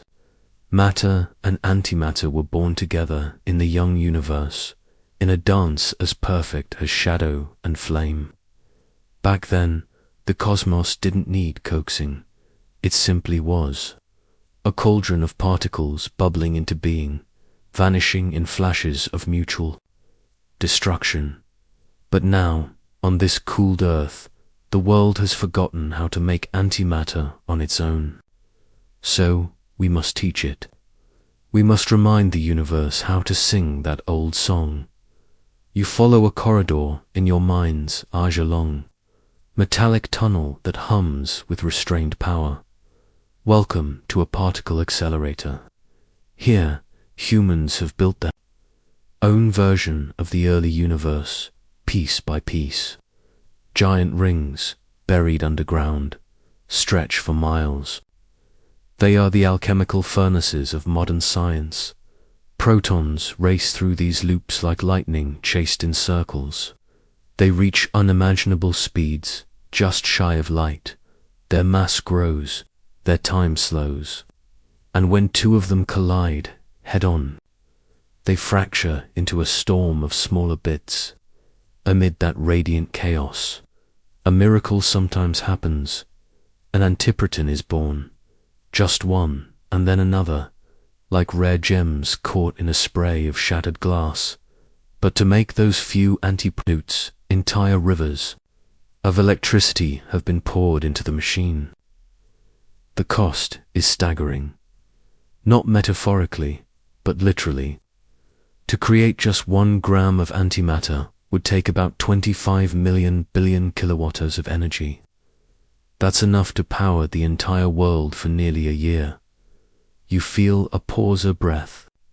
1 gram, the weight of a paperclip. The energy cost of civilization. Why is it so hard? Because the process is deeply inefficient. Most of the energy used to accelerate and smash protons is lost. Most of the resulting particles are just debris. The useful antimatter emerges rarely, like pearls from a violent storm. And then there's the problem of keeping it. Antimatter cannot touch ordinary matter. The moment it does, it vanishes in a burst of gamma light. So, we build traps. Not physical cages, but magnetic bottles that hover particles in suspension, like holding a soap bubble mid-air without touching it. These traps consume even more energy. They hum and whisper with magnetic lines, constantly adjusting to cradle a particle that doesn't want to stay. If the field flickers for even a heartbeat, the antimatter will meet matter and the moment will be gone in a flash dot. So, what does it cost to make a spark? You close your eyes and picture a laboratory, a single antiproton drifting in a magnetic prison, like a firefly in a jar of light. Around it, walls of sensors, banks of computers, humming machines. Behind it, decades of learning, the minds of thousands, the power grids of nations. And yet, that single antiproton contains a secret. If annihilated with a proton, it could release nearly 1 billion times more energy than the average chemical reaction. It is, by weight, the most potent fuel we've ever glimpsed, but it is also the most elusive. You feel a strange mix of awe and absurdity. We burn coal, split atoms, stretch solar panels across desert sand. Still, we chase this ghost of a particle that refuses to stay. The universe made antimatter by accident. We do it on purpose, and at a staggering cost. Some might ask, why bother? But, you know why? Because chasing antimatter isn't just about power. It's about understanding the asymmetry of creation. Why did matter win? Where did its mirror go? The cost isn't only energy, it's humility. You return to the early moments of time, when the universe was a seething blur. Matter and antimatter were equal partners. For every particle, an opposite, but something, perhaps a whisper of imbalance. The scales, a slight overabundance of matter, a tiny preference, survived the great annihilation. That's why you're here. You and the stars, and this moment of breath are made from what remained, the rest, gone in flashes of light. In labs today, when we produce antimatter, we are not just building fuel, we are recreating the cosmos. Ancient mistake, or perhaps its choice. We are trying to understand why the universe made you and not your mirror. The cost of a spark, then, is not just in watts and volts. It is measured in decades of wondering, in generations of curiosity, in building machines that graze the edge of impossibility. You think of the Large Hadron Collider, buried beneath the Franco-Swiss border. It stretches like a myth, 27 kilometers around. It takes thousands of scientists from over 100 countries to keep it alive, just to glimpse what nature once made without effort. The particle detectors there are as big as cathedrals. They see not with eyes, but with bursts and signatures. And sometimes, in the trace of a track, they whisper, "Here." An antiproton passed. It is a slow harvest. In all of human history, we've only produced about 10 nanograms of antimatter, a speck smaller than dust. And yet, it has cost us billions of dollars, hundreds of years, and the dreams of generations. And still, we chase it. Because some journeys are worth taking, not for the destination, but for the act of seeking. The path teaches us patience. The spark teaches us reverence. So you lie back now, cradled in this paradox. Antimatter is both the most powerful and the most expensive substance we've ever made. It offers salvation, and it demands sacrifice. It glows with potential and hides behind impossibility. But you also feel something deeper, a quiet knowing each. Antimatter is a story written in force. It is the echo of a time before matter reigned. And as we build machines to summon it, we are also building mirrors, reflections of what we might become when we learn to balance wonder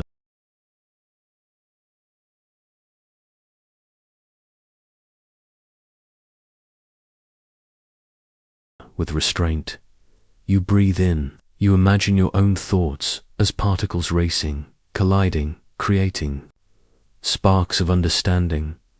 Not all energy must be harvested. Some of it can be held gently. Let the cost remain. Let it be steep. Because some lights are worth it. Some fires are sacred. You turn slowly now, your body easing into stillness, your thoughts curling like smoke into sleep.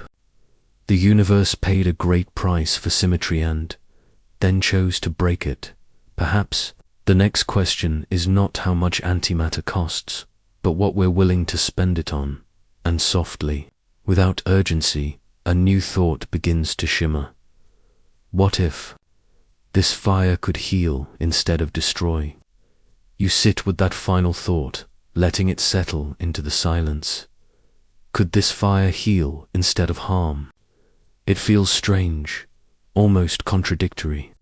For so long, antimatter has lived in our imagination as a weapon, a trigger, a flash of obliteration, a science fiction terror used to annihilate cities in stories or drive engines through space. But now, as you cradled this concept softly in your mind, another picture emerges, one of care, of precision, of healing.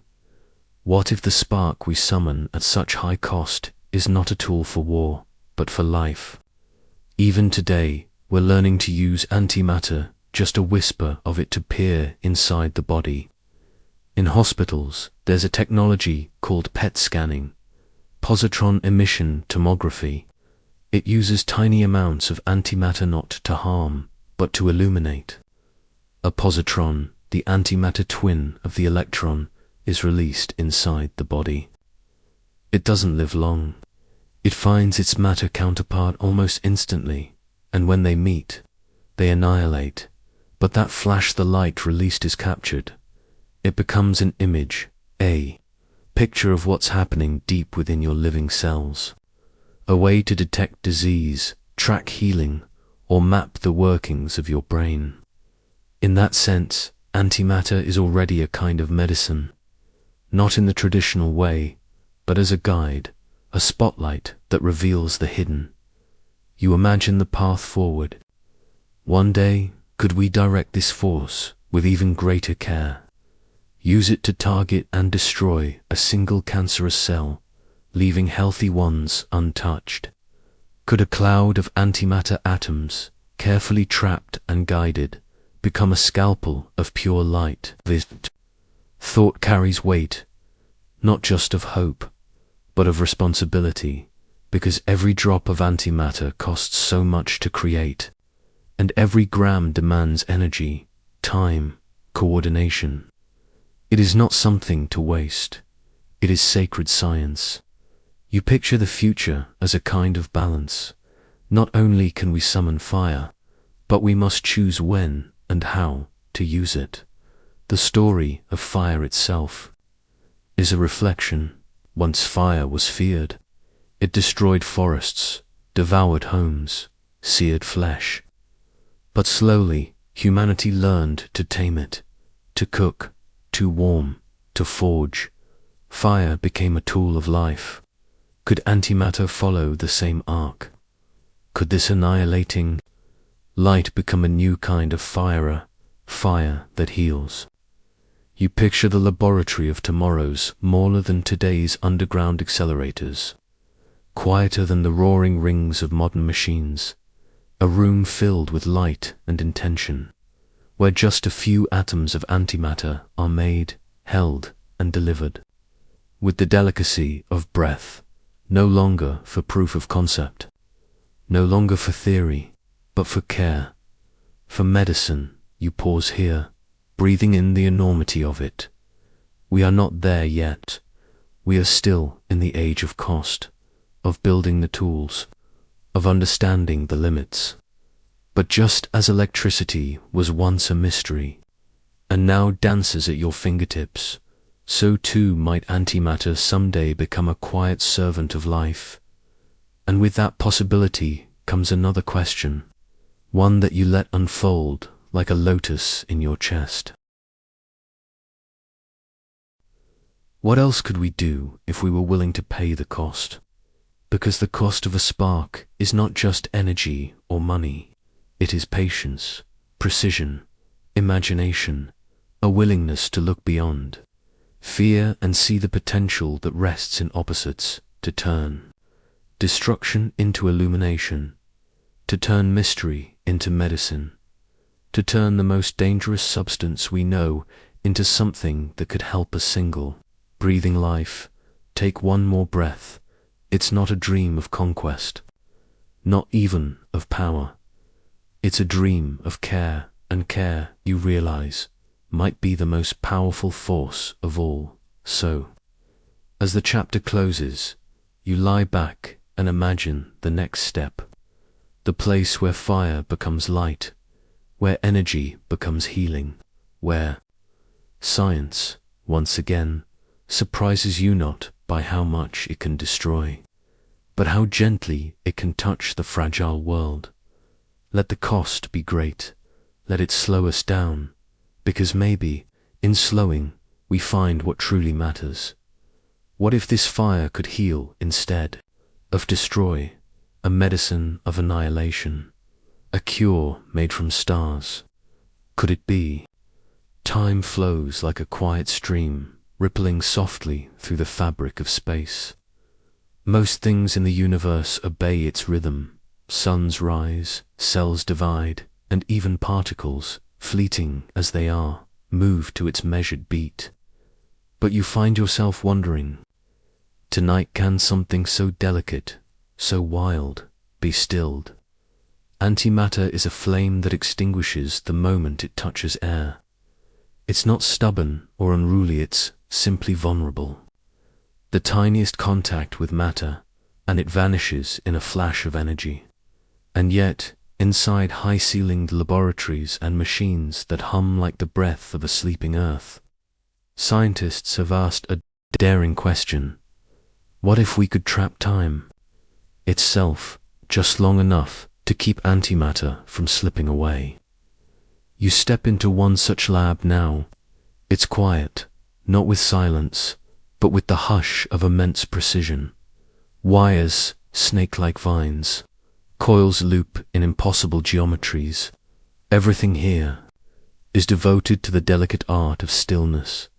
To trap antimatter is to make peace with paradox.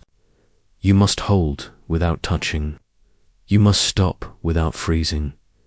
Magnetic traps, these invisible hands, are the tools of choice. Picture them as floating cages made not of bars, but of force fields, shaped by electromagnetic grace. The antimatter hovers, caught mid-breath, held by pure geometry. You hover alongside a particle of antihydrogen, an exotic sibling of hydrogen, made from an antiproton and a positron. It floats now in a vacuum chamber colder than space itself, cushioned by magnetic fields that swirl like soft wind. This moment is a miracle. For one heartbeat, the impossible is possible, but holding it is not enough. Time wants to move. The trap must not just suspend it, must sustain. Scientists play a careful game, adjusting magnetic gradients, tightening loops, tuning frequencies with the delicacy of a harpist. One slip, and the antimatter touches the wall, and like a dream that wakes too soon, it vanishes. You feel the patience in this room. Years for seconds, decades for milliseconds. Each trap is a memory keeper, trying to make antimatter last longer than its natural fate allows. And there's more. Deeper in these chambers, experiments bloom. Antimatter is not just a fragile flower to observe, it's a question to ask. Does it fall down like matter in gravity? Does it obey time in the same direction? Could it, if held long enough, speak secrets about why the universe is made of matter at all? You float closer to the penning trap, a delicate balance of electric and magnetic fields. Inside it, charged particles spin, caught in a loop, like dancers who never tire. The trap does not force, the mitt persuades them. No harsh walls, only invitation. A ballet of containment, and then the eye of trapped, tailored for neutral particles like antihydrogen. Here, the fields take a different shape, like a saddle that cradles the particle softly, guiding it into stillness. It's almost poetic, an invisible lullaby sung in waves of magnetism. There's something tender about it. To build a home for what cannot stay. To design a sanctuary for annihilation's twin. It speaks to the quiet hope inside every scientist that with enough care, even the briefest flicker can be made to last.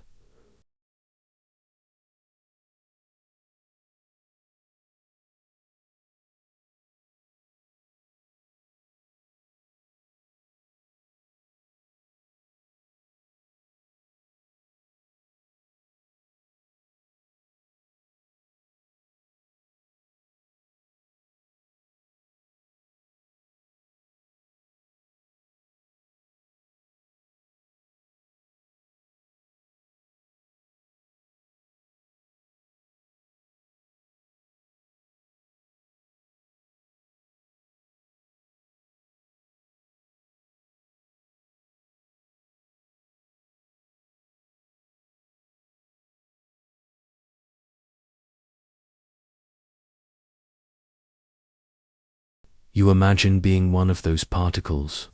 You would feel no touch, no pressure, only a strange balance, like being held by the air itself. Suspended in time, a heartbeat paused, a thought lingering on the edge of now. But there are challenges. Heat disrupts, vibrations interfere. Earth's own magnetic pulse whispers too loudly. Even cosmic rays, traveling for millions of years, can knock the trap off balance in a fraction of a blink. To hold antimatter is to live in constant conversation with nature's deepest forces. Still, progress whispers forward.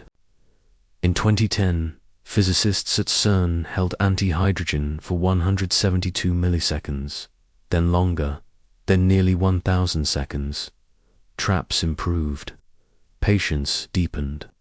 And now we can hold these ghostly atoms long enough to begin studying their behaviors in earnest. Why? Does it matter, you wonder? Why catch what wants to vanish? Because in that vanishing lies the truth. In the symmetry or asymmetry between matter and antimatter may be the secret to why you exist at all. Why there is something rather than nothing. Why the stars haven't simply cancelled themselves out into darkness, so we trap it not to control it, but to understand it. Each moment a particle floats in stillness is a question stretched into time, a promise that perhaps the universe will whisper back. And in this quiet room, something else grows, the dream of storage, Imagine banks of antimatter, stored like treasure not for violence or war, but for knowledge, for light, for propulsion through the cosmos. But that dream is far from now. We're still learning how to catch a star before it flickers out. Still, just imagine a spacecraft powered by traps of magnetic elegance, using stored antimatter to push gently through the stars. The trap becomes a bridge, a key, a cradle. You return to the present, floating above this cold chamber. The lights are dim. The trap still hums softly. A single particle hovers in that impossible balance. Around it, humans watch quiet, reverent. They know the value of waiting, of listening, and as you drift away from the lab, the metaphor lingers sometimes. To hold something precious, you don't grip tightly. You build space around it. You soften, you pause. Like love, like hope, like time itself, some things are only safe when allowed to float. Tomorrow, you'll enter a new space, not one of traps, but of dreams. Because if we can hold antimatter, even for a second, what happens if we start thinking with it? Not just catching it, but learning to harness its strange power. Perhaps the next step isn't containment. Perhaps it's translation. Perhaps it's a leap into the logic of annihilation and rebirth.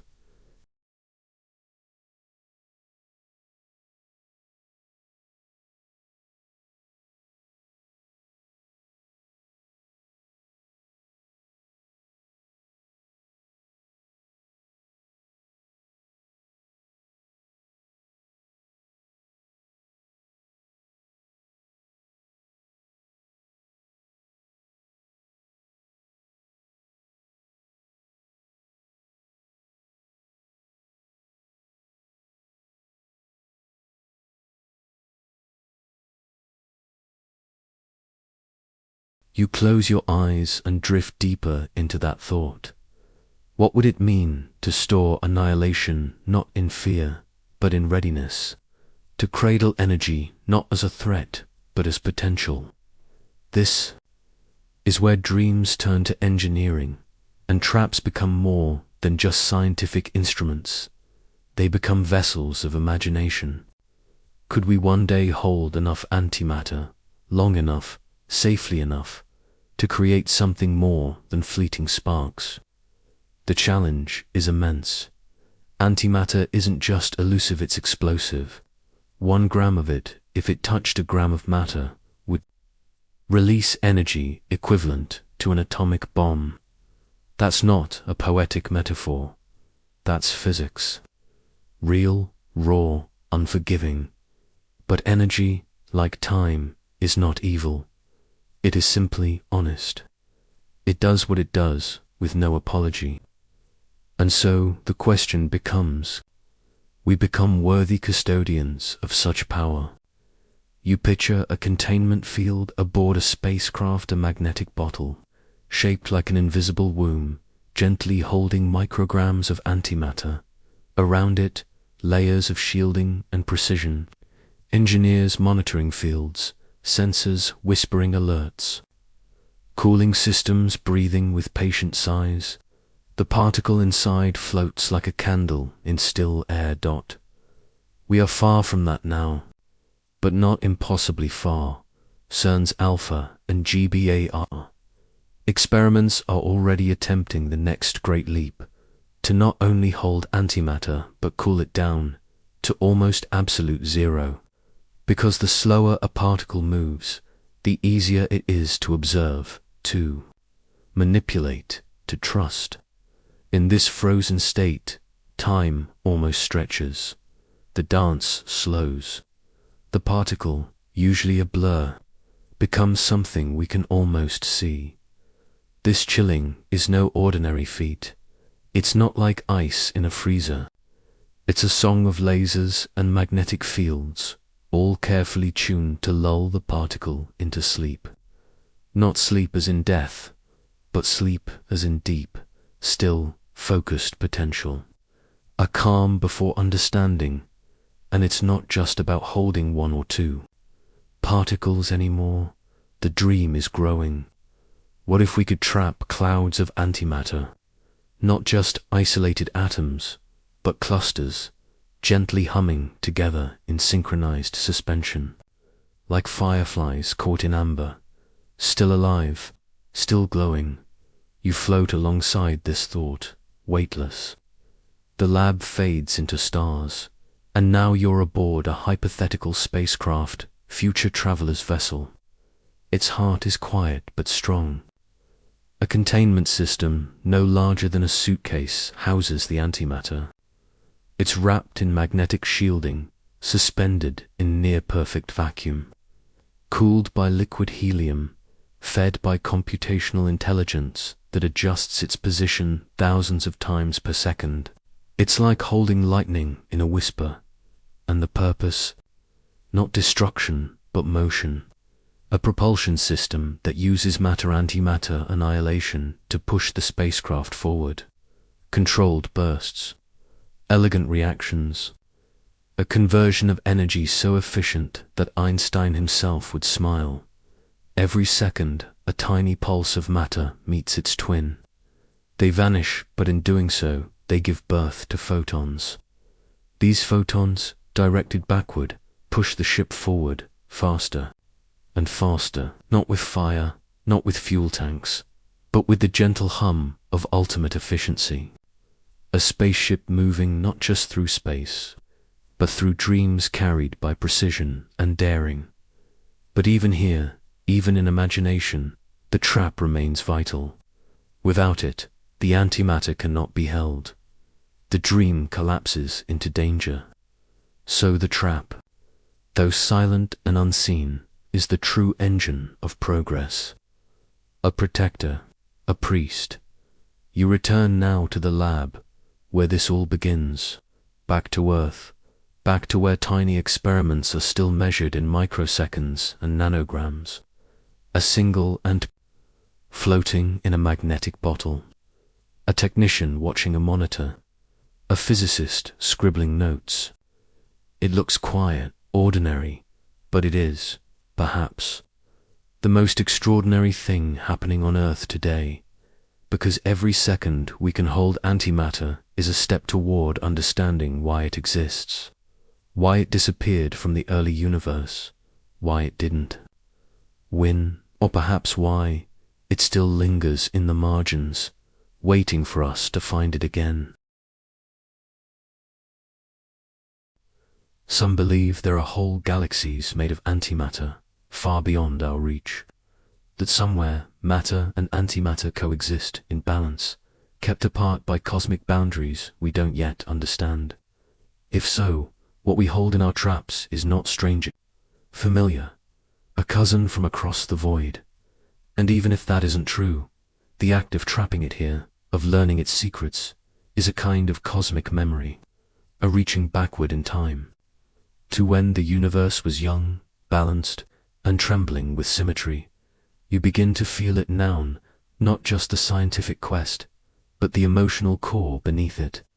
The desire to understand what was lost, to hold it, if only for a moment, to ask it to stay. Isn't that what we do, all of us, in one way or another?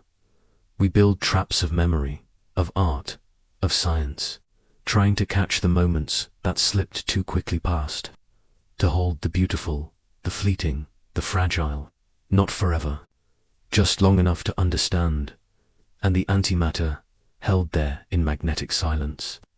Answers, not with words, but with presence. I am here, I am what could have been, I am what still might be. The trap, then, becomes a portal, a meditation, a conversation with the possible. As you drift toward sleep, you feel the echoes of magnets singing to particles. You feel the patience of engineers and dreamers. You sense the pulse of time slowed, if only for a breath. And you wonder, if we can hold antimatter, can we hold the future? Or must we learn to dance with it, as we do with time? And so, in the hush between pulses, you begin to wonder not just how to hold power, but how to live with it. How to build not just traps, but trust. The story has carried you far, from the first flickers of annihilation to silent galaxies of mirror light, from questions wrapped in equations to dreams folded in particle traps. Now, gently, you return to the dark, to your bed, to the rhythm of breath and quiet heartbeat, to where you began. And though nothing around you has changed, something within you has. You now hold a kind of stillness, the stillness that follows wonder, the stillness that arrives when a question is no longer a burden but a companion. Antimatter was once a ghost to you, an enigma, a dangerous whisper on the edge of science. But now it feels softer, closer, not as a threat, but as a reminder that the universe holds more than what you see, that even in absence there is presence. There is something beautiful about opposites, matter and antimatter, presence and absence, curiosity and contentment. They exist not to fight, but to complete each other. And in you, too, both live. You breathe in, and it feels like both a question and an answer. Across the cosmos, particles still dance. Electrons and positrons find each other and vanish into light. Stars are born, atoms collide, detectors click, quietly in laboratories, recording the briefest signs of symmetry breaking. Somewhere, perhaps, an anti-star pulses out energy into the dark. But here, in your still corner of the universe, none of that rushes you. You've learned to listen to silence. Not all knowledge roars. Some hums, and the hum is soft, now like a lullaby sung by the void. You imagine the final particle, not a thing you can hold, not even a name you can say, but an idea, the last piece in the puzzle of all that is and all that isn't. Maybe it's not real. Maybe it's a metaphor for peace, but in your mind it hovers, weightless, invisible, complete. Science has always looked for endings. The final theory, the unifying equation, the last frontier. But now, lying here, you feel something different, that the goal was never to conquer mystery, but to walk beside it. You don't need to know everything to feel everything. Antimatter taught you that. It taught you how opposites attract and destroy, and how that destruction gives birth to light. It taught you that silence can be full, that a twin can exist without being seen, that the unseen still shapes the world, and that perhaps the most powerful things in nature are the ones that vanish when touched, like dreams, like questions, like love. The final particle isn't a discovery, it's an understanding that you are part of the cosmos, that your thoughts ripple into its silence, and that even when you close your eyes, the universe listens. Perhaps that's all any science really is, listening to the way particles move, listening to the spaces between stars, listening to the unspoken order beneath all things. And tonight, you are a listener to Dot. The story of antimatter doesn't end because you have learned everything.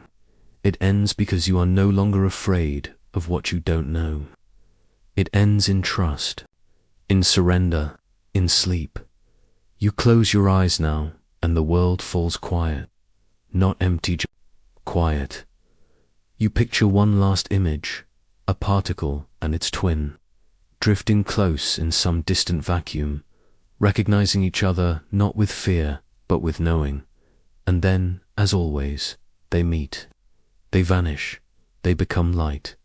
Not a loss, not an ending.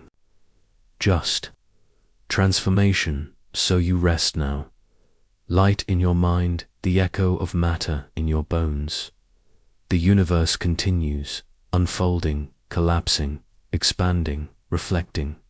But here, In this stillness, one truth remains. You are part of it. The mystery, the matter, the mirror, the hum, and that is enough.